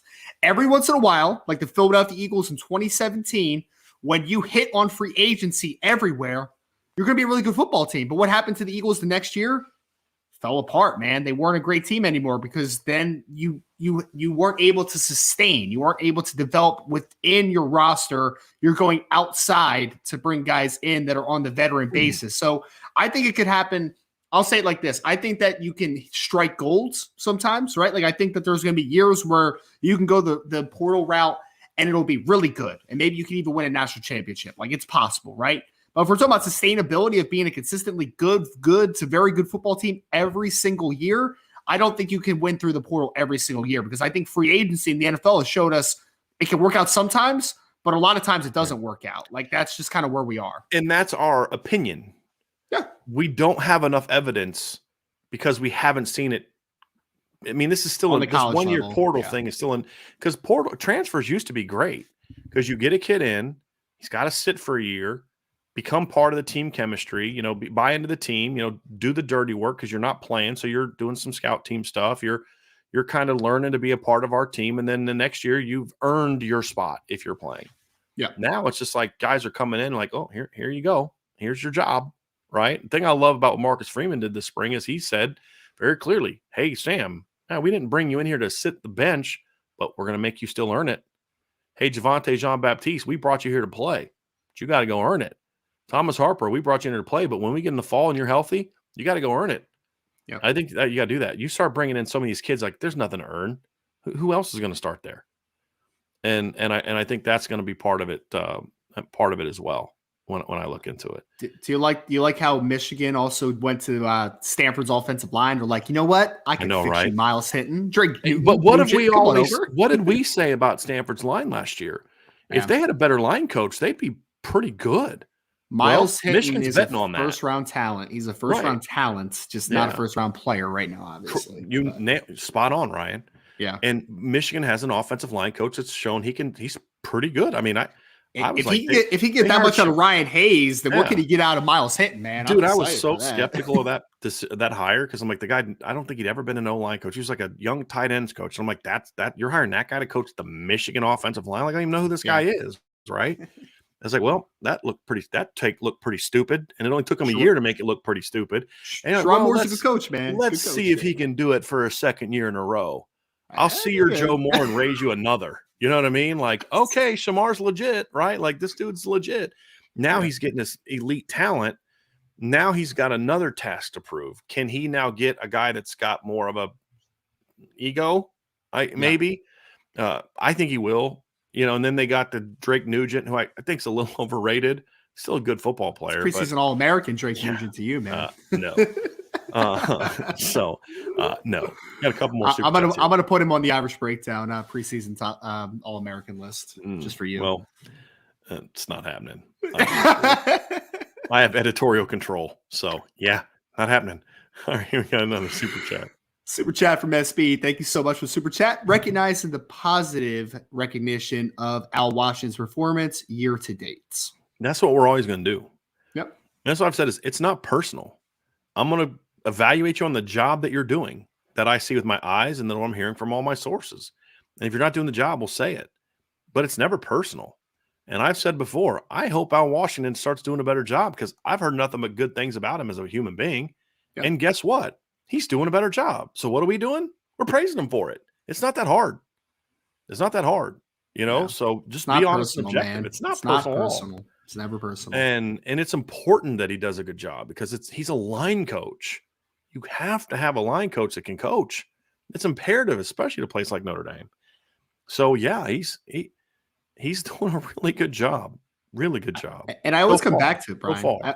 I always come back to it, man. I'm like, guys, you understand that I've grown up a Notre Dame fan, right? I've been a Notre Dame fan my entire life. I want Notre Dame to be very good. Like, it's just like, I want Al Washington to be great. I want all these coaches to be great. I want Notre Dame to win a national championship. I want to sit here and tell you all that all 10 assistant coaches are wonderful, and they're all great, and they're all doing a great job, and they're all great people, and this team is loaded. And if that's if that's what I see, then I'm going to tell you. Yes. But we're just not that. I can't be that. Lie to myself or lie to you, Homer, that's just going to tell you everything's wonderful. Yeah. But just because I'm criticizing someone doesn't mean I don't like them or doesn't mean I have a personal issue with them. And that's what there's not enough people. There's too many people that take criticism as, well, you're a hater. Well, what does that mean? What are we, 12? No, I see it. I see what I see. I evaluate it as not good. And I'm going to tell you that it's not good. I hope that you do a better job. And if you do, I'll tell you.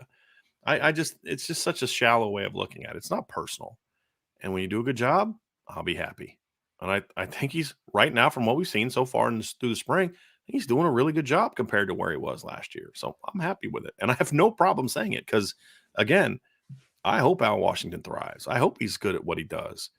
And if he is, I'll be the first person standing up saying, great job.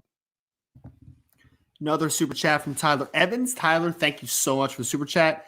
Do you think there are some coaches that rely too heavily on the transfer portal? Oh, yes. I mean, Big time. You mentioned one, Brian, Mel Tucker. I mean, Right. it worked great one year. The next year, not so Right. much, sir. Like, that's just kind of where it is, right? USC cannot – if USC didn't go back to the portal in a big way this offseason, they would be terrible this year. I don't care who they have at quarterback. They'd be a 6-6 team if they didn't go back to the portal to replace all the kids they lost in the portal last year. Yeah. The portal in the NFL draft after this past year. They have to. Now, they're starting to up their recruiting and high school recruiting a little bit more, and they're starting to get a few more of those guys, which is helpful. But I mean, they're in a cycle now, Ryan. They're gonna have to use the portal for the offensive line for the next 3-4 years as of right now. You've got the Elijah Pages, a couple guys like that, but overall they're going to have a hard time putting starting 5 offensive line together of kids they've recruited from high school. They just had Cortland Ford that entered the portal as well, the offensive tackle. Yeah. Who's I did read best that, offensive tackle. But I did read that Elijah Page has had a really good spring, so that's good. I like a lot. I wish he would have stuck at Notre Dame, but I like him. He's a good kid. I think did you also see Ethan White's not going to now go to USC? Did you see that? I didn't. It was when you're on vacation. Yeah, he announced he's not going to USC. That's a loss because he was supposed to start at guard for them. Yeah, so we'll see. We'll see. But yeah, thank you for the super chat, Tyler. There's a lot of Tyler Buckner questions and comments, so we'll bring up a lot of those, but we'll work through all of them. So here's a two-parter, Ryan, that I want to address. Okay, two-parter from Scott L. I disagree with Brian's take on Tyler Buckner. First, Tyler Buckner needs game reps. The NFL has a bias for quarterbacks starting more games. Second, giving Tyler Buckner option to Sorry, no, you're fine. Second, giving when you Tyler said second, I didn't see that part. Sorry. I thought you were saying like second part. Gotcha. So sorry, my bad. Giving Tyler Buckner an option to remain might be to keep door open for him to return in 2024. Yes. And second part is, I think Tyler Buckner made the right decision. He's unlikely to get much better without lots of game reps. That's not true. He likely will still be inconsistent in 2024 if he doesn't get a chance to play a lot. That's just not how football works. Scott, I do appreciate not a lot of people are willing to just kind of come out with such a strong disagreement of me. So I respect that. It was respectful. And he very respectful. Yep. And that's why I'm bringing it up, because I appreciate this pushback. I just strongly disagree with the sentiment of what you're saying, because we see 1-year starters and 2-year starters getting drafted all the time. The 3 of the expected top 4 quarterbacks, we expect, based on what people say, Ryan, correct me if I'm wrong, that C.J. Stroud, Bryce Young, Will Levis, and Anthony Richardson in some sort of order will be the first 4 guys picked, right? Correct. Yep. None of them were full-time starters for more than 2 seasons. None. Not a one. Will Levis is the only guy that started in 3 seasons because he filled in a little bit for Sean Clifford his last year at Penn State. He made like a couple starts at Penn State his last year there for Sean Clifford when Sean Clifford got hurt. All the other guys were either 1 and change, which is what Anthony Richardson was. Anthony Richardson was a 1-year starter. 1-year starter. He started 1 game the year before. Something like that. And he only started 1 game the year before, and he was pretty awful. And now I don't blame him, because you and I said this last offseason. It was stupid to have his first career start be against that Georgia defense. Just throw him into the fire, man. Such a dumb coaching decision by them. But he's got 1 year starting ability. Bryce Young has 2 years as a starter. Yep. CJ Stroud has 2 years as a starter. And all of those guys missed at least 1 game with an injury. Every single one of them that we just mentioned. Hendon Hooker is probably the most experienced starter of all of those guys. And he didn't even start the 2021 season as the team's starting quarterback. Joe Milton, baby. So, no, teams don't like taking quarterbacks that don't have experience. But if what we were saying is accurate, that Tyler comes back, he would have had 2 full years of starting experience under his belt. The NFL, that's plenty for the NFL based on what we've seen, Ryan. I mean, and it's been this way for several years now. Mitch Trubisky was the number 2 overall pick after 1 freaking year as a starter, and he got picked over a guy in Pat Mahomes that was, a 3-year starter at Texas Tech, I believe. Yep. And Deshaun Watson, who was a 3-year starter. Now, in his first year as a starter, he got hurt, so he ended up not finishing the year. They brought in – who was the kid they brought in from Ohio? Cole Stout, I believe, was the kid they brought in to replace him. And then he started 2 full years. So He had way less experience, and they still started him. Was Christian Ponder a starter for more than a year at Florida State? I think he was a when he got 2-year drafted. starter. I think he was a 2-year So, starter, I believe. I mean, we see this stuff all the time, Ryan, where guys are getting drafted with 1 to 2 years of starting experience. So in my scenario, based on evidence of what the NFL has done for several years now, there is no issue with Tyler Buchner being drafted because of a lack of playing time if he would stay the next 2 years. And I didn't realize this, but Tyler Buchner's young for a junior. As I thought he was already 21. He won't turn 21 till November after the Clemson game this year, which means he'll only be 23 going into the NFL draft as a fifth year. That's young for a fifth year. It's really young. And he would have 2 years plus 3 additional games of starting under his belt. So that's plenty based on what the NFL does. The second part of your question is he made the right decision. He's unlikely to get better without lots of game reps. Game reps are very important to maximizing yourself as a player. They are. I'm not saying that they're not. However, I think you're greatly discounting the importance of being a part of the practice preparation as you go through a whole year. Bryce Young didn't play much in his first year at Alabama. Got no legitimate game reps. It was all mop-up duty, correct? Yep. And what does he do? He comes out the next year and he wins the Heisman Trophy, leads Alabama to the national title game. Yep. CJ Stroud played nothing but mop-up duty as a freshman at Ohio State, threw a grand total of 0 passes. And the next year he goes out, and I believe he was a Heisman finalist each of his 2 years, correct? Should have been if he wasn't. I think so, yeah. So, but he put up tremendous numbers at that time. Actually, I just looked at it. It looks like Christian Ponder was a starter for parts of 3 seasons, by the way. So I'm going to look real quick and see if Heisman Trophy finalist to see if he was. He definitely was this year, correct? I mean, he threw over 40 touchdowns in back-to-back years. It was C.J. Stroud, Bryce Young, Kenny Pickett, and Aiden Hutchinson. The 4. Aiden took second, I think, that year, didn't he? Yeah, believe so. Yeah. So C.J. Stroud was a Heisman finalist in his 2 years as a starter, and he came into those seasons with zero career passing attempts. So game reps are important, Scott. You are spot on that they're important. Where you're incorrect, however, is the aspect of him unlikely to get better. In fact, I've made the case, based on what Tyler's weaknesses are as a player, that him being a backup this year was going to be great for him.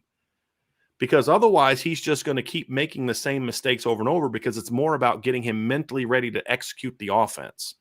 Where I think this year would have been a great opportunity for Tyler, and I made this case before, where I thought that Sam Hartman coming in was going to be great for. I actually wrote an article about this, I believe, Ryan, and talked about it on the show, that Sam Hartman coming in is going to be great for Tyler Buchner if Tyler Buchner sticks it out. Because he's going to get a learn. Sam Hartman does a lot of things well that Tyler needs to learn to do well if he wants to be an NFL quarterback. Because you can't be that 6'1", 220-pound gunslinger and kind of go out there and be an NFL guy at his size with his arm. He's going to have to be a better pocket guy. And he could have learned a lot from playing. And then you've got the whole season to improve the mechanics, to get the feel for what he needs to do, to improve his footwork and all that. And he's already got game reps. And then you go out next year in 2024 and he'll be fine because he will get better. So I don't agree with that. And there's no evidence that guys don't get any better or don't get much better based off practice. Why would you even practice if that wasn't a thing? Right. Like, So I appreciate your question. I appreciate the respectful nature in which you asked the question. In my years as a football coach and my years as a football player, I strongly disagree with this notion. And in the first part of your question, there's just no evidence from the NFL draft that more than 2 years is needed to be drafted. Yeah. And in fact, we're seeing guys that play longer getting unnecessarily picked apart by NFL draft people. I mean, is that fair to say, Ryan? Yeah. Like we call it analysis paralysis, man. Yes. There's too much data. People overthink. That's how people can convince themselves that Dalton Kincaid's a better draft prospect than Michael Mayer. Because Dalton Kincaid kind of burst onto the scene this year. And I just, when I read about, I'm like, you guys are overlooking very obvious things that I see on film. Now, he's a very good player. But with Michael Mayer, you're picking apart. I saw Pro Football Focus had a staff mock draft, that had Michael Mayer in the second round. Yes. I've seen And that it's a just lot like, now what are in we doing school. here, guys? Seriously, Yeah. what are we doing here? I mean, come on. What are we doing here? But then these people do these anonymous polls for NFL scouts and executives, and the one had 10 out of 10 executives said Michael Mayer was the top tight end on their board. It's just like, all right, man. All right. Right. So again, Scott, I appreciate the question, but I just see it a different way. And I do appreciate you also sticking up for Tyler. I just think for me it was the wrong, because like let's say he picks Stanford. Okay, he's going to go be a starting quarterback on a bad team for 2 years, and that's somehow going to make him better and ready for the NFL. Because here's the thing: if he goes to Stanford, he starts for 3 years. Okay, great, but they're going to stink at least for his first year or two, right? I mean, that's the reality of it. So, is that going to impress NFL teams more than him being at Notre Dame? I mean, look, think about it. Ian Book did not get drafted that much lower than Davis Mills, and Davis Mills is a much more talented player than Ian Book. But why? Injuries are part of it, but also Ian had a lot of experience, right? But he's Davis the winning also quarterback in Notre Dame history. But Davis fell. Why? Because his team stunk and he had the injury history. But if you flip teams, for example, and Davis Mills is at Notre Dame and Ian Book's at Stanford, Ian Book's not getting picked as high as Ian Book got picked, in my opinion. No, not on those teams. Mm-hmm. So, yeah, that's a part of it. I want to read this two-part comment too from Angle. Okay. I don't know. Angle Vitor. I don't know how to say that one. Angle Vitor says Buckner is erratic, not consistent, misses easy throws that a decent high school quarterback makes. Oh man. Gator Bowl would have been a blowout with a good quarterback. Notre Dame never wins a natty with him. And then the second part is this. Second part is Sam Hartman will put together a record-setting year for Notre Dame. I hope so. We will be thankful as long as he stays healthy. So this second question is completely irrelevant to any of the conversation that we've had today. Completely irrelevant. And you're making this statement as if someone's arguing on this channel that we're saying that somehow Sam's not the dude. Sam's a transfer. Keep Tyler. What are we doing? I mean, what exactly are you saying here? Number one. Number two, this sounds like you have a personal issue with Tyler Buckner. And it's for you to sit there and dismiss the way he played in the bowl game. It's just it's poor form. To been a blowout with a good quarterback. I mean, Tyler didn't give up the fake punt / field goal thing that he did, right? I mean, Tyler's not the one that let Spencer Rattler throw the ball over the yard in the first half. That's not on Tyler. You know, his first pick six. I mean, there were several. The ball got tipped. So you're telling me that only happened because of Tyler? He made two really bad throws, and yes, he does miss some throws. But I've seen some other quarterbacks that are pretty freaking good. I've seen Anthony Richardson miss some throws. You're like, yeah, you need to make that's a layup. Yeah. But to act as if like Tyler sucks, or here's the thought that Tyler's not going to get any better, it just comes across as personal, and it's bad analysis in my opinion. Maybe he doesn't get any better, but Tyler Buckner has proven that he can be a good quarterback. He has made plays against good teams. Does he need to get better? Absolutely. But what was this entire show about? How important he was for depth. You're acting as if we've said Tyler Buckner needs to stay because if he stays, he's going to beat out Sam Hartman because that's who really needs to be the starting quarterback is Tyler Buckner. We never said that. So I don't quite understand what the point of your shots at Tyler Buckner were. It just seems I hate the hyperbole of saying any good high school quarterback. You know what Tyler Buckner was in high school? A great high school quarterback. Phenomenal high school quarterback who had over 7,000 yards of offense and accounted for over 80 touchdowns in high school. So yeah, he was. That part of the statement is very ignorant in my opinion. Yeah, it's very ignorant. Yes. All right, let's get to the next one here real quick. Here's from We Are Not Marshall. We Are Not Marshall says, Brian and Brian, why is the quarterback room such a pain points for Notre Dame? Second transfer in 3 years and underdevelopment of recruits that should have made a difference. You know, I think to me, I'm unwilling to kind of put these two things together because it's a new staff And so I'm having a hard time. Like what you're saying is true when you look at the history of Notre Dame in recent years. We've talked about this a lot. Quarterback's been an issue. All I'm sitting there saying is I want to see how it turns out with the new look staff and with the new staff. Yeah. And we started to see Coach Reese start to kind of get the ball changing a little bit over the last year. You had some hiccups there with Dante and some other things, but he did get Sam Hartman. He did get Kenny Minchie. He did get CJ Carr. So we're starting to see the tide turn a little bit. I mean, I think what's happening now is this is not unique to Notre Dame. Have you looked around the country? Backup quarterbacks are leaving left and right. Guys that are losing quarterback battles, Ryan, are leaving left and right. Yeah. This is the new normal in college football. So I think I've seen some, like there's another one down here, Ryan, that Brandon Plesner says, he says, to your knowledge, does Gino bear any of the blame for Tyler transferring, or is this just a pure playing time move for TB12? Did Tyler gel with Coach Gino like his coaching? Like, what's to blame? A kid's transfer, there's no blame. They gave Tyler Buckner every opportunity to go out there in the spring and win the job, and he didn't. Contrary to what some people were saying, he did not win the job. He did not outplay Sam Hartman all spring. All right, so he didn't win the job. He got coached up. He had a very good spring. He didn't have a good spring game, but Tyler had a very good spring. But he wasn't going to pull away from Sam Hartman. That's not blaming anybody. Tyler's transferring because Tyler wants to play. I don't agree with his decision, but I don't blame him for his decision. Because my dad likes to say, one of the issues my dad really disliked Brian Kelly. And part of it's because of things that he and I would discuss. But also partly because he saw Brian Kelly doing things that were very similar to what I went through as a player. The thing is, Ryan, is what it was is these 90% of these kids get one. You know this, Ryan, you don't know how your college career for 99.999% of kids this is your last shot.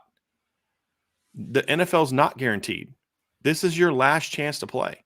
Tyler may be looking at this and saying, hey, I don't know if I'm an NFL quarterback. I've got 3 years left. I want to play. And if that's his decision, Ryan, I don't fault him for that. I can disagree with it, meaning I don't know if this is the best thing for you, but I don't think this is a blame situation. I think the kid wants to play football. He has not gotten a chance to play a lot of football the last 3 years, and he loves to play football. He played 0 football in 2020. He did nothing but come in as a rotation guy in 2021, and he only played 3 games in 2022. I think the kid just wants to play. Yeah. Now, I may not agree with it, but I think he wants to play. And I don't think anybody deserves blame for it. And I don't think that we should put the sins of the past onto the current staff. Now I'm not saying we should also forgive the current staff of everything that happens. It looks like what it did in the past. What I'm saying is this particular situation, I don't think is unique. And I don't think shows like, oh, here we go again. They made, and then there's somebody else, Ryan, that had a take on this, which was kind of wild, but basically saying, let me find it down here. I don't know. John Banco said bringing in Hartman was the wrong decision. Like, no. I think he was trying to be funny. I think looking back at that one, I hope so. I could be wrong. I think really hope so. Yeah. But and this is a fair comment about from Ronald Todd. He says, I hope Freeman made the right decision to bring in Hartman. Buckner's a very raw player who needs more development, but his ceiling is much higher than Hartman. This is probably the area where we can look at and say, this is where there will be blame if this doesn't work out. If Sam Hartman goes down to game 2 or struggles or whatever, then there's going to be Tyler then becomes the savior again. Sure. And it's going to be like, but Marcus Freeman wanted to go to the portal for a quarterback, even more than Tommy Reese. I think he needed to too. Yes. So, yeah. Tommy recruited Tyler. Tommy had a faith in Tyler and Drew, and then, and thought they were going to get Dante, and then they did get Kenny. And I think that Tommy Reese was a little bit higher on the future of the quarterback position. Not that he was unwilling to go to the portal, but Marcus Freeman was like, we're going to the portal. And then Tommy did a great job going out there and getting Sam Hartman here, right? But Coach Freeman was on board in driving let's go get a quarterback. Yeah. Because he understood this team has a chance to be special. And the way to give them the best chance to do that is to make sure that we have the best possible player at quarterback that we can. Maybe it ends up being Tyler Buchner. And they knew, they made this move knowing that if Tyler Buchner doesn't win the job, there's a chance he can leave. They knew that. And they took that gamble. And to Ronald's point, Tyler is a raw player, and he does need that work. But you can't sacrifice the potential of this team in hopes that the light goes on for Tyler. Sure. You can't do that. You had to make the best move for the team. And then if the light goes on for Tyler and he becomes the player that you and I both think he's capable of, then he could beat out Sam. That's the reality of it. The odds of that happening in one offseason were not great, but that's the reality of it. You had to make this move, in my opinion, because Sam Hartman still gives your team the best chance to win in 2023. We'll see what happens in 2024. But there's at no point in time for me do I have any regrets about bringing in Sam. I'm disappointed. I'm bummed that Tyler's leaving. I don't fault him, even though I don't. If I was advising him, I would advise him to stay. But I also would not crush him for leaving. I get it. And I'm someone who transferred and I was a starter and I transferred. So I'll never bash a kid just for transferring. I may say that decision was poor or the way you went about doing the decision was immature, right? But I don't have a problem with transferring in and of itself. I understand it. I just wish he would have stayed. But nothing that's happened today at all makes me question the decision to bring in Sam Hartman. Well, it just solidifies it, if anything, because, Tyler Buchner's leaving, but he was always an injury away with a history of injuries from you being right back to where you were last year with trying to hope you can get through games by everyone else having to carry your quarterback. Yeah. That's the reality of it. Someone said early in this conversation, I think before we even started, Brian, someone said this staff can't develop quarterbacks. And I was just like, how do you know that exactly? Gino Guidugli just got here a few months ago. Like, you don't know if he can. He's only had one quarterback in his whole coaching career. Yeah. And that guy's starting in the NFL right now, I believe, correct? And Desmond Ridder? And I think Atlanta is willing to pass on a quarterback at 8, potentially, if the one is there, because they like Desmond Ridder so much. So, I mean, so he was listed as an athlete by 247 Sports. He was ranked like in the thousands as a high school recruit. Nobody thought Desmond Ridder was going to come to Cincinnati and be an NFL player. But Gino Guidugli coached him for 4 years and turned him into what, third round draft pick, second round draft pick, third round draft pick, and a guy that started as a rookie. So he knows how to do it. So I'm going to say Gino doesn't know how to do it because Brian Kelly and Tommy Rees hadn't shown that ability. Right. You can't put that on him. It's not his development track. That's like saying that Harry Hiestand can't coach a good offensive line because he inherited a bad one. Right. Like that.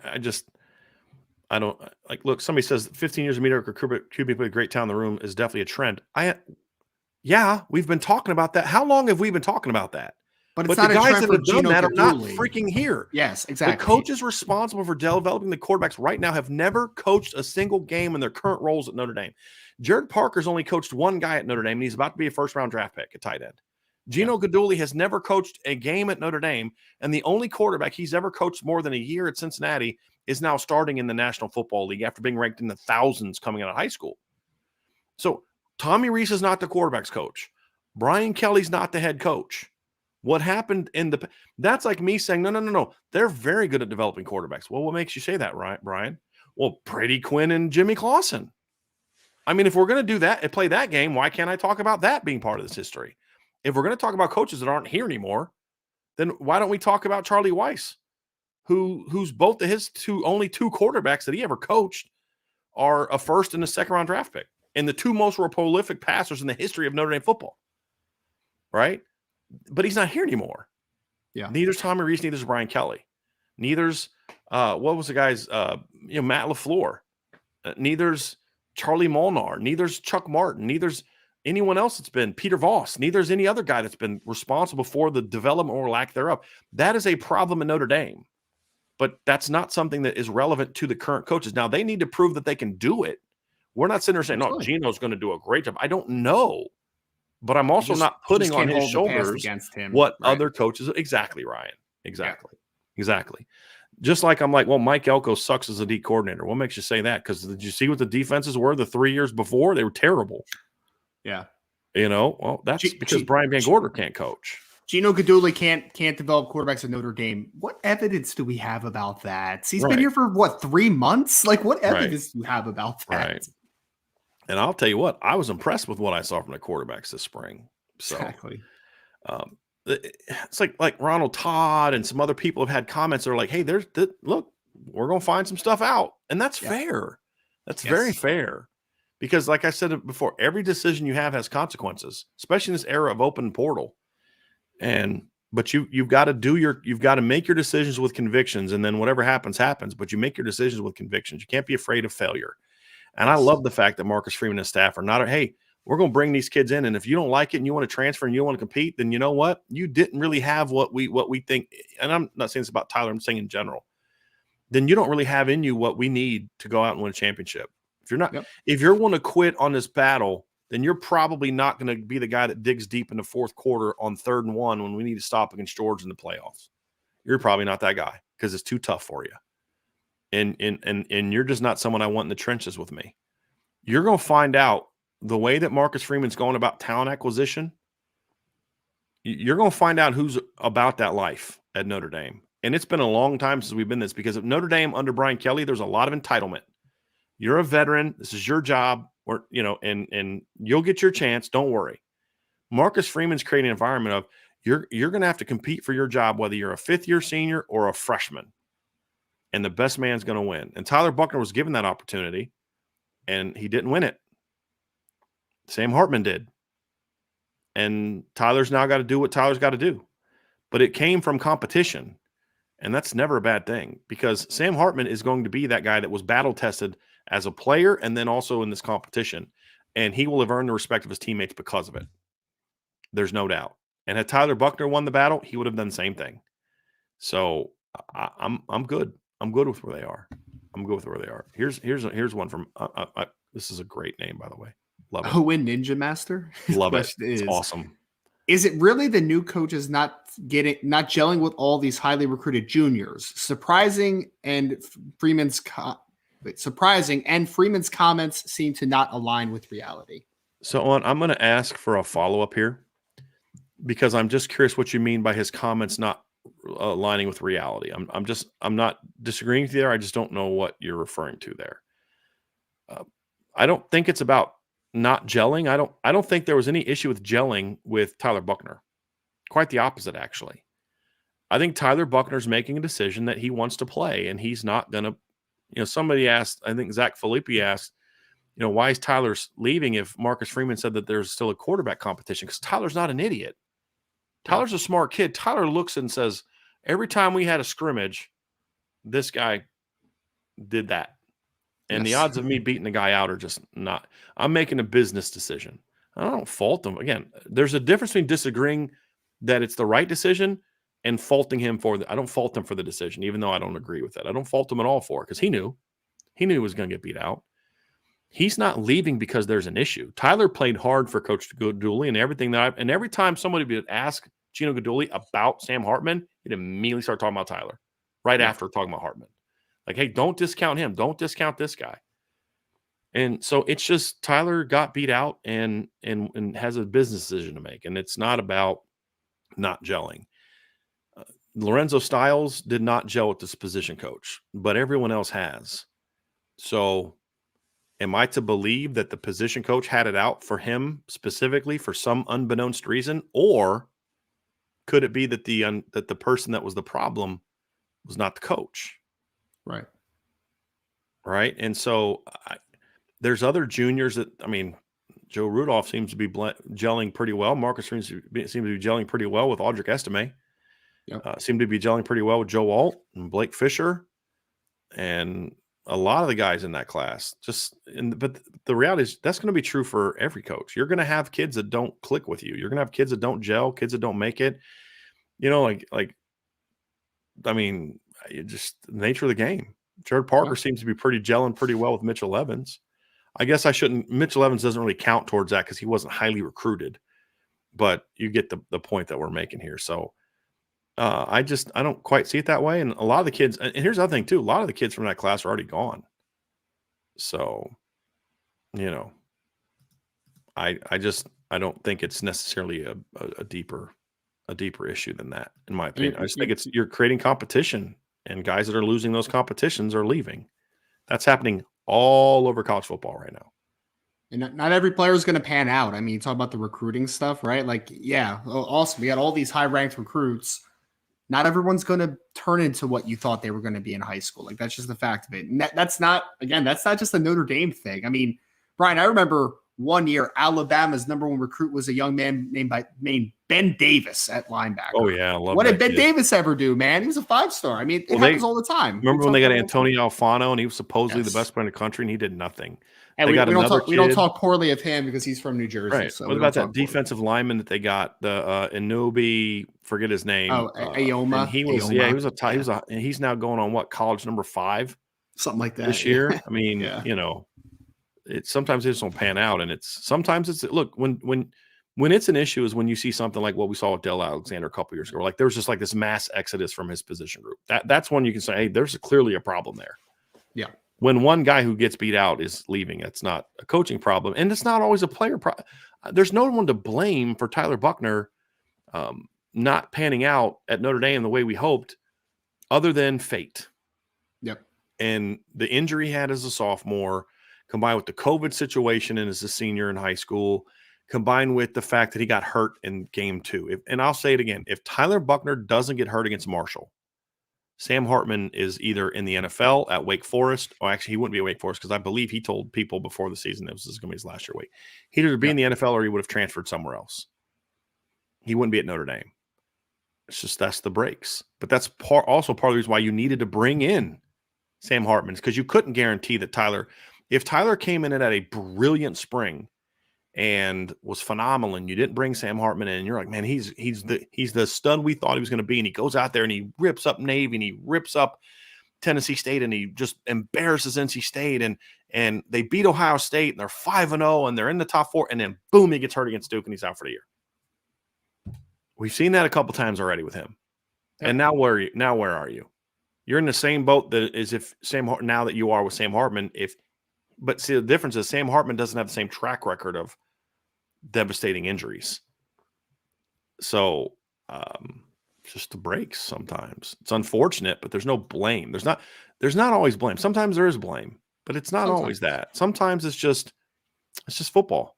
This is what happens when you recruit really well and your talent acquisition is, I mean, the level of talent acquisition that Marcus Freeman has brought to this program in the last 2 years, in my opinion, is outstanding. And we're seeing the transfer portal. We're seeing with the transfer portal, with not bringing in a bunch, but the guys they are bringing in are guys that have potential to be impact players at what they're being asked to do. Thomas Harper, Sam Hartman, Javante Jean-Baptiste. Brandon Joseph didn't pan out, but it made a ton of sense.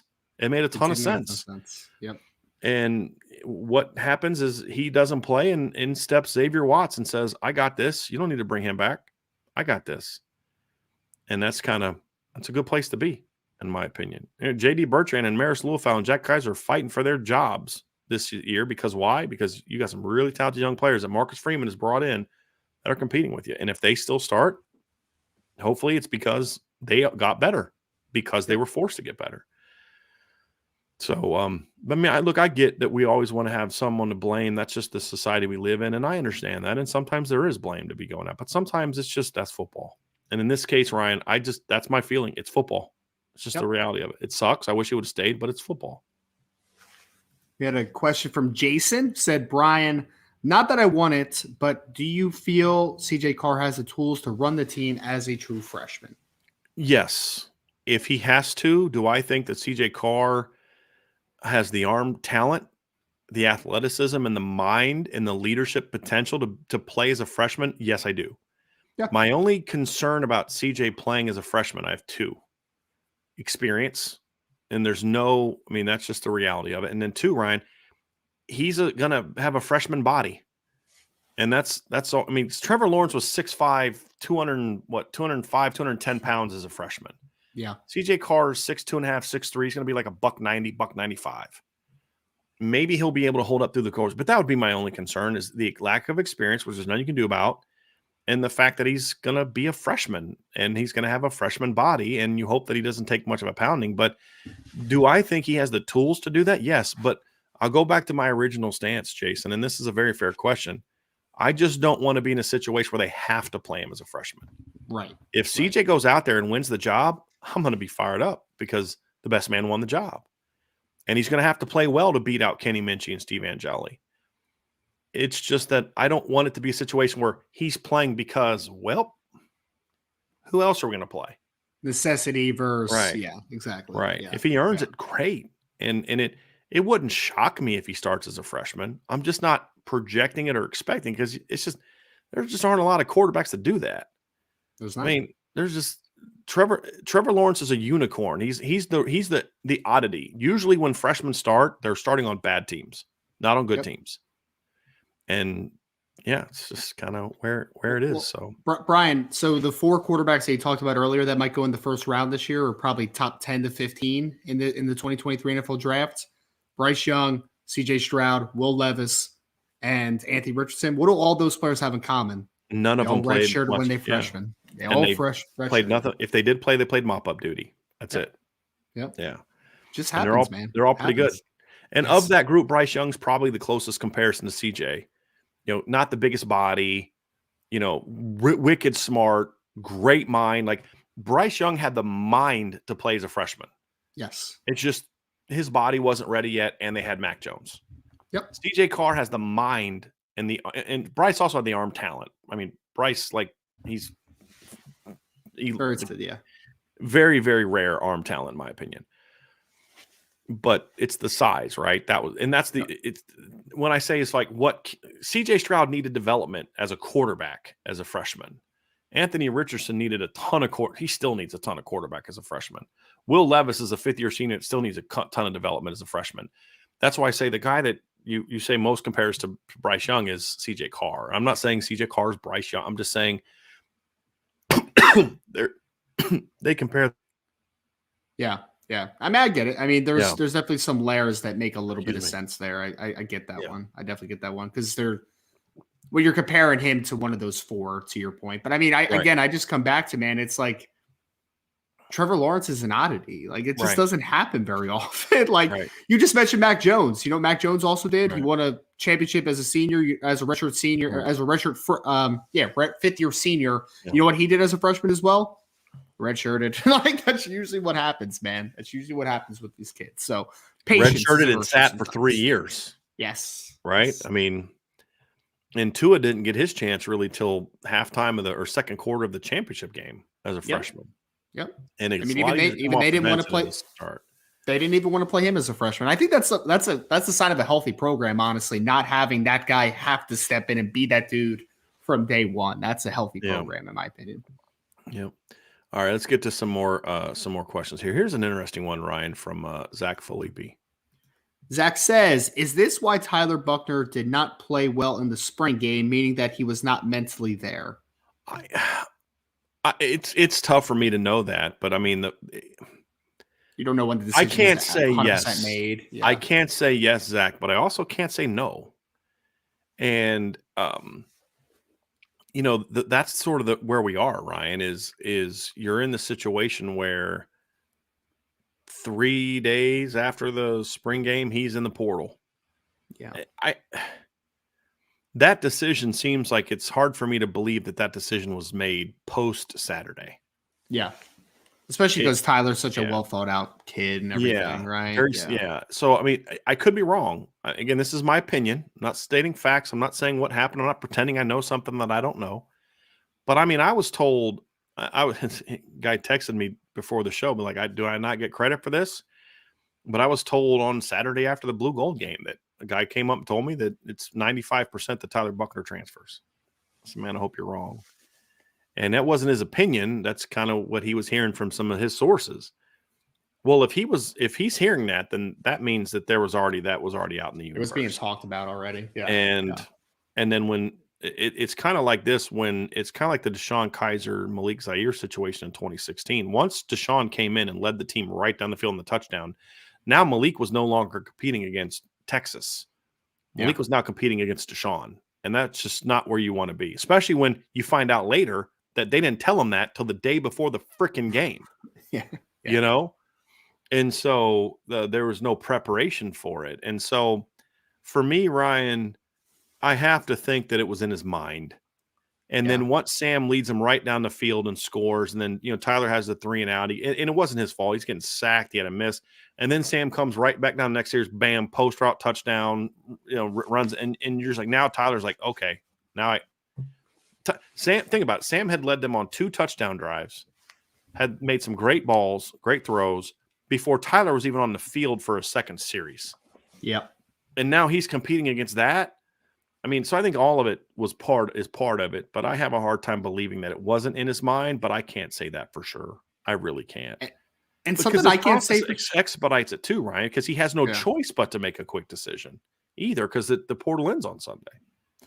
Brian, I don't know if there's a difference. I don't know if there's a different process in the shorter windows of entering the portal, but I thought that you had to, it took a few days for you to actually get into the portal. I thought there was a processing to when you actually get into the portal. I could be wrong about that, but I thought there was some type of few days to show up in the portal. You know what I mean? I thought there was a processing window. No, I mean, I could be wrong about that. It's just because what we're hearing now doesn't necessarily mean that he's officially in. Right, just that. Although I think that he is, because there's reports about him already taking visits and stuff. But it's really just about you talk to the school, you inform them, and the school has to do whatever the work is. I mean, if he put it in yesterday, then he would have done it today. But even if he just decided today, it's still I'm not sure kind of what that process is, Ryan. I'd have to look at that, but. Don't worry, I'll ask one of the thousands of guys that enter the portal. Yeah, somebody said the school has 2 days to do it, but they don't have to wait 2 days though. That part I know. The school has 2 days to do it, but they can do it right away if they want to. They're not forced to do it for 2 days, I don't believe. So I just I have a hard time not believing that it wasn't in his mind to a degree. And then if it is in your mind, and then Sam comes out and does what Sam does, it's just like, oh my God, the pressure is on you now, big time. And he didn't handle it to a degree. Part of it was the team's help as well. So I got to read this one, Ryan. Okay. Bob Kolsky, you're trying to make me sad, Bob. It says, hey, BD, there's an article on ESPN saying your favorite quarterback, Will Levis, might actually be going number 1. It's fake news. Don't exactly. Listen to it. It's absolutely. But the fact that people are using him as the guy is just, it still blows my mind. It's so funny. There was a question about that one too. Guys, with this draft talk leading up to the draft, always remember where the source is coming from for some of these things. You know why this flip of odds came? It was a Reddit post. I think that's where this came from. I'm about 99.999% positive that it's Bryce Young number 1, but we'll see on Thursday. And if it's not him, who would it be? Let's just say that they decide not to go with Bryce. I mean, it probably would be Will Levis if it wasn't Bryce Young, though. Seriously? Because of that particular team? Will Levis is going to go be the second quarterback off the board, I think. Based on what you're hearing? Yes. That's disgusting. If the Texans take a quarterback number 2, I think it's going to be Will Levis. That's disgusting. And that's why certain teams are always picking in the top 10. Yes. That's terrible. Yes. I would take Hendon Hooker. I would take Tanner McKee. There's literally 10 quarterbacks I would take before Will Levis. Will Levis sucks. Ooh. Will Levis is he is one of the most overrated quarterback prospects I've ever seen in my life. I don't disagree with that. I don't disagree with that at all. He is bad. And the reason I would take Tanner McKee is because he can read a defense. That's why I would take Tanner McKee. So now, if I'm doing a bodybuilding competition, okay, sure, I'll take Will Levis. But he is one of the worst high level. He's even worse than Kyle Wilson. And you know what my stance was on him. Zach Wilson? Zach Wilson, yes. Kyle Wilson's a kid I coached at Defiance. You know what my stance was on Zach Wilson coming out, Ryan. Yes. I was like, if that wasn't, but this is what the NFL does. They find this kid that has this crazy, they call it arm talent. I call it arm strength. There's a difference. And I say this, I still don't understand how after all these years, the NFL still sucks this bad at evaluating quarterbacks. I'll never understand it. They're hoping for Just Josh Allen constantly, 2.0, man. They're hoping for it. Constantly suck at drafting quarterbacks. It blows my mind. Like how you and let's just say you don't love CJ Stroud, okay, but how are you going to look at Will Levis and Anthony Richardson and convince yourself that Will Levis needs to be the guy? Are you Puts mayo in impressed? his coffee. Are you impressed by the fact that he's never? It's impressive to not ever throw for 3,000 yards in a season. You know, I mean, that guy's career high of passing yards is 2,812. That guy's thrown 23 interceptions the last 2 years. Say, well, Sam Hartman's thrown. Yeah, but Sam Hartman also has 70-something touchdowns. This dude has 43. And he played with an offensive coordinator last year in 21 that the Rams thought highly enough to hire as their offensive coordinator. He still couldn't get 3,000. He's back now, baby. He's back now. Liam Cohen's back. I think he could end up being the next Josh Allen, and I'm gonna look like an idiot. But I have no problem saying that this infatuation with Will Levis is one of the most mind-blowing things I've seen since Jim Druckenmiller was taken in the first round. Like, it is bad. I do not get it. And it's just why the NFL is hard to watch, because you're going to pass up some really good players to take freaking Will Levis. Freaking Levis. That is so dumb. The NFL is also going to take Tyree Wilson. They're going to take Tyree Wilson over Will Anderson too, most likely. That's going to happen. Dumb. That is so dumb. Happen. I mean, again, you want to bank on Anthony Richardson, whose numbers look very comparable to Will Levis's, then do that, because he's in his third. He's a redshirt sophomore. Will Levis is a fifth-year player, and he still stinks. So I don't get that one. But Bob, you accomplished it, man. You triggered me. I appreciate you, Bob. But yeah, I just don't get that one, man. I'll never understand that one. Ty C says that according to Twitter, Tyler has a no contact transfer. I would assume he knows where he's headed. If he doesn't want to be contacted, I could be wrong. It's not that he definitely knows where he's going to be headed. He could, but I've talked to a couple people today that says he has a small list of schools he's interested in, and that's all he's interested in. I would assume Alabama will at least get a conversation from him, and there's a report. I haven't seen who it's from, but there's a report that he's going to go to Alabama as early as tonight. I don't know if that's accurate or not. We'll see. Maybe it is. I've heard TCU. I've heard Stanford as possible options. So I think the no contact thing is, I know the schools I'm going to look at, and it's these 3 or 4 schools. TCU, and I don't need everybody else. Yeah, I don't need everybody else blowing up my phone, because I know where I'm going to go. But that also usually means that there's been some kind of contact before he got into the portal. Oh, tampering's not a thing. It's not a thing. Correct. It's ridiculous. We have a super chat down here also, Ryan. From Patrick Tolan. Patrick, thank you so much. As coaches, our number one job is to put the team in the best position to win. Sometimes we are right. Sometimes we are wrong. Them's the breaks. Yep. And you do it. Whatever your decision is, have conviction about it. That's the reality of it. And that's the thing that that you see is there's a lot, they make these decisions and then there's no conviction about it. Kid doesn't pan out right away and it's, you know what? We messed up. And then, that tells me you didn't have conviction, right? It's almost like a bad thing, but you almost kind of want that team's going to keep. I think this guy is the guy. I'm going to keep doing what I need to do to keep this guy. Yeah. I think the Giants did that with Daniel Jones. They were convicted that he was the guy. And the minute he showed any kind of promise, they give him a monster contract. That tells me they were convinced that he's going to be that guy, even though there's not a ton of evidence that he's what they think he is. You know what Giants, I mean? Welcome to quarterback purgatory, my friends. Yep. So it'll be fun. Yeah. Somebody said Chance Nolan just transferred to TCU, so I don't think that. Trust me, TCU is going to look at Tyler Buckner as an upgrade over Chance Nolan. Chance Nolan just got he lost his job to a pretty average quarterback this past season. So Chance Nolan is threw 7 touchdowns and 8 interceptions last year as a 3rd or 4th year player. So I don't think Chance Nolan is a guy and he's not the runner. And I think the thing about Tyler and TCU's offense is they want a guy that can run. I don't know if I love the fit for TCU, to be honest with you. I don't love that fit. It'd be interesting, but I don't love that fit. But I don't think Chance Nolan would be the reason Tyler Buckner doesn't pick them. In my opinion, I think it'd be more of I don't think the fit is right. Stanford would make a ton of sense to me. It really, I mean, of all the options I've heard for Tyler, I think that makes the most sense. As long as you're okay not playing on a good team. Yeah. Boy, I'll tell you what, it'll get really interesting in that Alabama room if they take him and make him the starter, because you're going to be like, you're just handing that guy the starting job. Yep. There's no, he's going to have to compete in the fall and summer and fall with Ty Simpson, Jalen Milroe, and Dylan Lonergan for the starting job. There's no way you can hand him that job. And if he ends up starting, it's like, I mean, I think he could beat those guys out, but it's not guaranteed, So, and yeah, I don't know if I like that one, the Bama one. I mean, it makes sense because those guys of are Reese. younger too. Yeah. Well, yeah.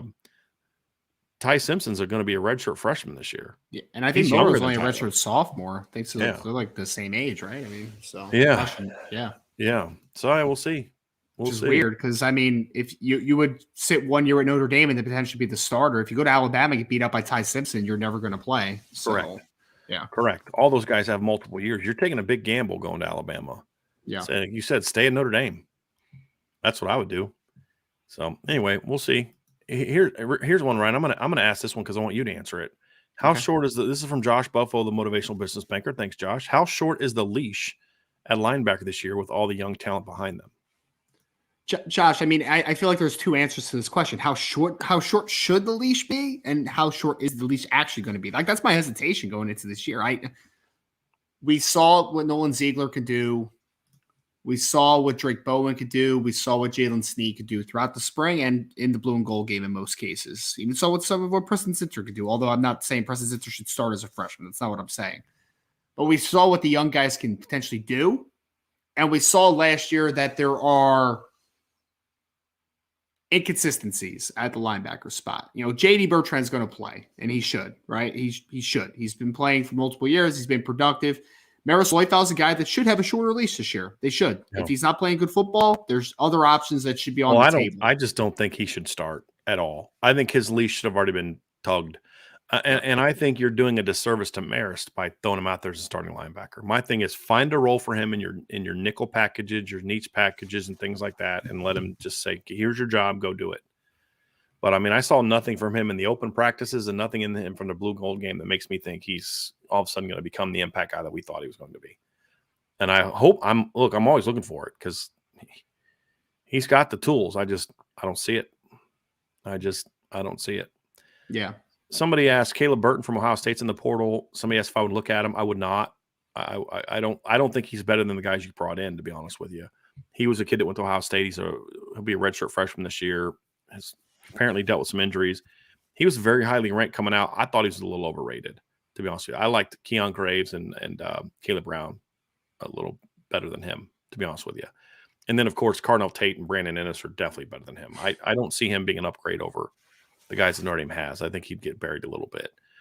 And if they wanted to look at him, he's a good football player, right? If Notre Dame looked at him, don't get me wrong, he's a good football player. I just don't think he moves the needle for you. It's probably a better way of saying it. It's not that he's not good.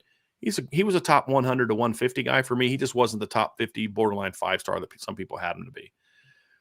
So he's not that, but he's a good football player. I just don't think he moves the needle. And I don't think that's a position where I'm bringing in a younger transfer. I just coach and Notre Dame loves their younger players. So I don't think there's a desire to rock the boat on that one either. I don't. So rock the boat. Yeah. Don't tip the boat over. Yep. Here we go. Let's see here. Here's an interesting question from Stephen Goodson. Stephen Goodson says, mailbag, besides quarterback in 2+ years, is Notre Dame a national championship team? I don't know. I mean, look, Notre Dame hasn't won a championship since 1988. So really, I can't say that they're a national championship team until they've proven that they are. Yeah. Do I think that Notre Dame has a chance in the next 2 years to have the kind of roster makeup and combined with some other teams that are perennial contenders, not necessarily having a typical strong year? Yes, I think so. And that's why this year's so unique. And I think a lot of Notre Dame fans keep looking at like next year's team and what may come back and all that kind of stuff. And I understand where you're coming from, but here's the reality of it. Next year, Ohio State, Alabama, Georgia, and Clemson are all most likely going to have returning quarterbacks, starting quarterbacks. This year, none of them have a returning starting quarterback, and none of them have a natural replacement to start except for Clemson with Cade Klubnik. But like Carson Beck's not like, I mean, he's probably the guy, but he's not some, okay, you lose Dwayne Haskins and you replace him with Justin Fields.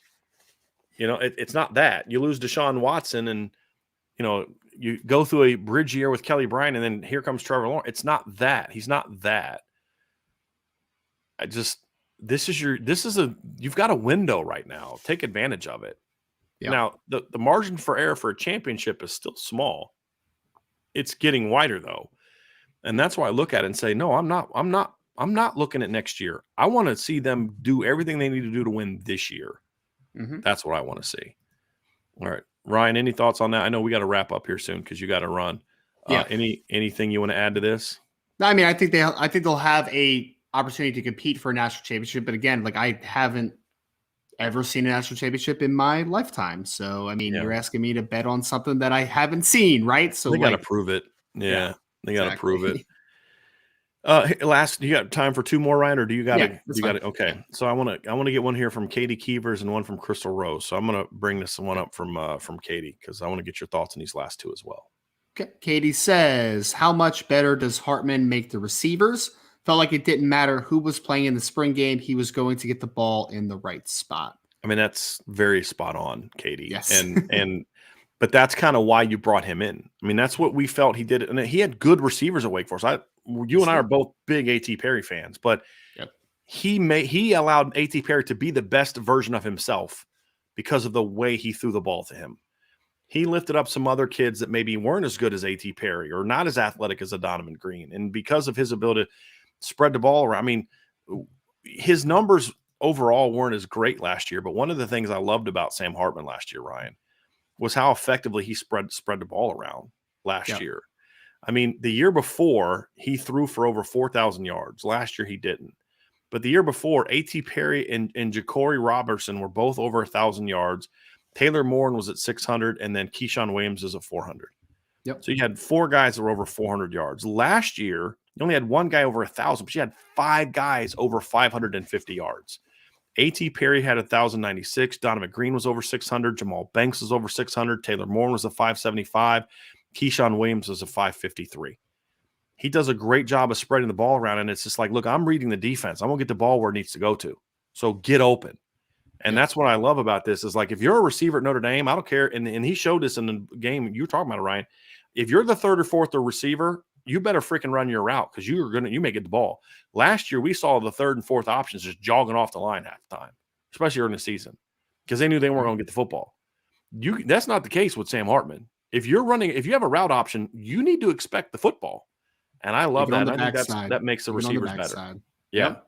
I mean, we saw an example of it, Katie. Like you saw the backside in cut to Matt Salerno. You saw, it wasn't a backside. Sherwood. It was, David Sherwood.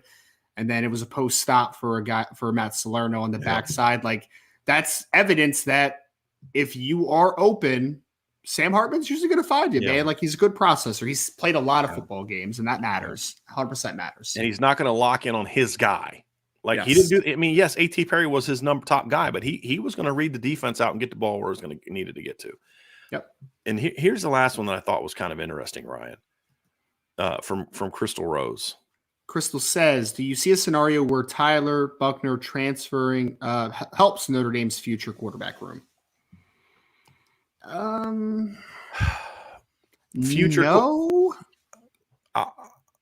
What you mean as far as like the guys getting more developmental time, I guess? Like, is that what it's aiming for? I'll say future room. Here's what I think. I don't know if I can say yes or no to this, Crystal, but I have a feeling I might know where you're going with this one. And I think the answer is yes with that thought process. I think what this does is this potentially opens up a faster path to the field for CJ Carr. That's what I think this does. Yeah. Because CJ is going to come in. So in 2024, if Tyler stayed, CJ comes in and he's sitting in 2024. Maybe he's the backup, plays mop-up role. But he's also probably sitting in 25 unless Tyler just blows up and goes pro, right? I mean, do we agree on that? I mean, unless Tyler just stunk in 24. If Tyler Buchner's a starter a whole year in 24, he's probably going to be a starter a whole year in 25, barring injury. What I think this does now is this speeds up the process for CJ. Maybe he's not the starter in 24, but you're now on a path where he's got a good shot at being that guy in 25. Now, again, if Kenny Minchey wins a starting job next year, then it may not. But I think Kenny Minchey is 1 year as a starter is not as locked in as year 2 of Tyler Buckner, in my opinion, based on their age and development and things like that, and similarity in style of play. Kenny Minchey and CJ Carr, a lot more similar than Kenny Minchey than CJ Carr and Tyler Buckner. Yeah. So I think what this could do is speed that process up. I also think it forces Kenny Minchey to expedite his "it's time to compete" mindset. One of the knocks I heard about Kenny Minchey this spring is they just want to see him have a little bit more urgency in how he goes about his business. Well, if you're Kenny Minchey, why do I need to have urgency? You can tell me until I'm blue in the face that I'm competing for a starting job. Guys, it's freaking Sam Hartman and Tyler Buckner. Like I'm not starting a quarterback right this year, right? So I'm just trying to learn and all that. Now you take Tyler out of the equation, and it's like, hey, Kenny, you're now battling to be that guy that's a snap away from being the starting quarterback in Notre Dame. He's got to have some urgency now. So in that regard, with Kenny and with CJ, I do think this speeds up their potential arrival in the starting lineup. So, but I don't know if I would call that helping the quarterback room, but more of it creates more opportunities sooner for the younger players. Is that a fair way of putting that, Ryan? Yep. And what the impact of that is? Yes. Whether that helps or not, I don't know. Yeah, it depends on how they play, right? Yeah, I mean it's going to be interesting because I mean things can get expedited a little bit for some guys, right? But like Kenny was always going to be a guy that I think needed a year, right? I mean he's going to still have a year with Sam Hartman in the building, but like he missed half of his senior year. Right. And I mean, physically, like, I mean, he's a pretty thick kid for a freshman. I think he's like 215 pounds or so, but like, still, I mean, the natural maturation of getting bigger, getting stronger, acclimating to the game, like getting some of the baby fat off, putting good weight back on, like all that stuff matters. So the maturation, I think, is going to still be linear. Like, I don't think it's going to change the development as much because Sam Hartman's still going to get all the first team reps, right? But like, one thing it does is that Gino Guidugli now has one less guy to really hone in on every day. Like that's one thing. And there's a chance that, look, starting quarterback usually gets 60 to 70% of the reps in practice, right? Yep. Well, if Tyler Buckner's here, Kenny Minchey's playing scout team. There's a chance now if he looks at this as a competition now, if he beats out Steve Angeli, he's now the guy getting that 30 to 40% snaps in practice. Right. And with Sam Hartman being your starting quarterback, it's probably going to be closer to 40. Because you don't need to give Sam 70% of the snaps once you get into the season. You know who he is. Let's get Kenny some work, make sure he's ready to go if we need him, right? So in that regard, it expedites the process quite a bit, Ryan. It really does. Yes. I think you're right. And yes, he's still the backup, but those practice reps are going to be a whole lot different now. Whereas if Tyler Buckner was here, he's a scout team player. There's barring injuries, a scout team player. Yep. So it's going to be interesting. So anyway, Ryan, that's going to do it for us today. Hey, everybody, really appreciate all the questions, all the engagement. Really, really fun show today. We'll be back tomorrow. We're going to break down the ESPN Football Power Index tomorrow, where Notre Dame was ranked, where Notre Dame should be ranked, where other teams are ranked. We're just going to really kind of dive into it, have a little bit of fun about that tomorrow. So we'll be ready for that. And then, of course, Thursday, we'll be back and we'll do sort of a Notre Dame draft preview on our show. And we'll talk about some other topics, but we'll talk about that as well. May have some recruiting news on Thursday. We'll have to see. So maybe be on the lookout for that. And then, of course, Thursday night, we're going to have the live draft show. We're going to have live draft coverage on the CFP Nation channel. So make sure you are subscribed to that on YouTube as well. Definitely going to want to check that out. And then, of course, Friday, we'll be back for our mailbag. So thanks for being with us today, everybody. Make sure you sign up for the message boards at boards.irishbreakdown.com. Tons of great conversation. We have a lot of people signing up this week. We'll give you all the intel. I mean, there's a lot of recruiting news that people are hearing about today that we had a couple days ago or yesterday. So we definitely want to have that as well. So make sure you're locked into the message board at boards.irishbreakdown.com. Thank you all so much for being with us. Another little programming note. Sean Stires will have the IB Nation Sports Talk show tonight at 6. He'll have one tomorrow at 6. Thursday, we're taking over that slot. So there will be no IB Nation Sports Talk on Thursday because we're going to have the CFP Nation show. And then Friday, Sean's going to be off as well. So no rapid fire on Friday either. So definitely stay locked into that. So for Ryan, I'm Brian. Everybody have a great rest of your day. And we'll see you again soon on the Irish Breakdown Podcast.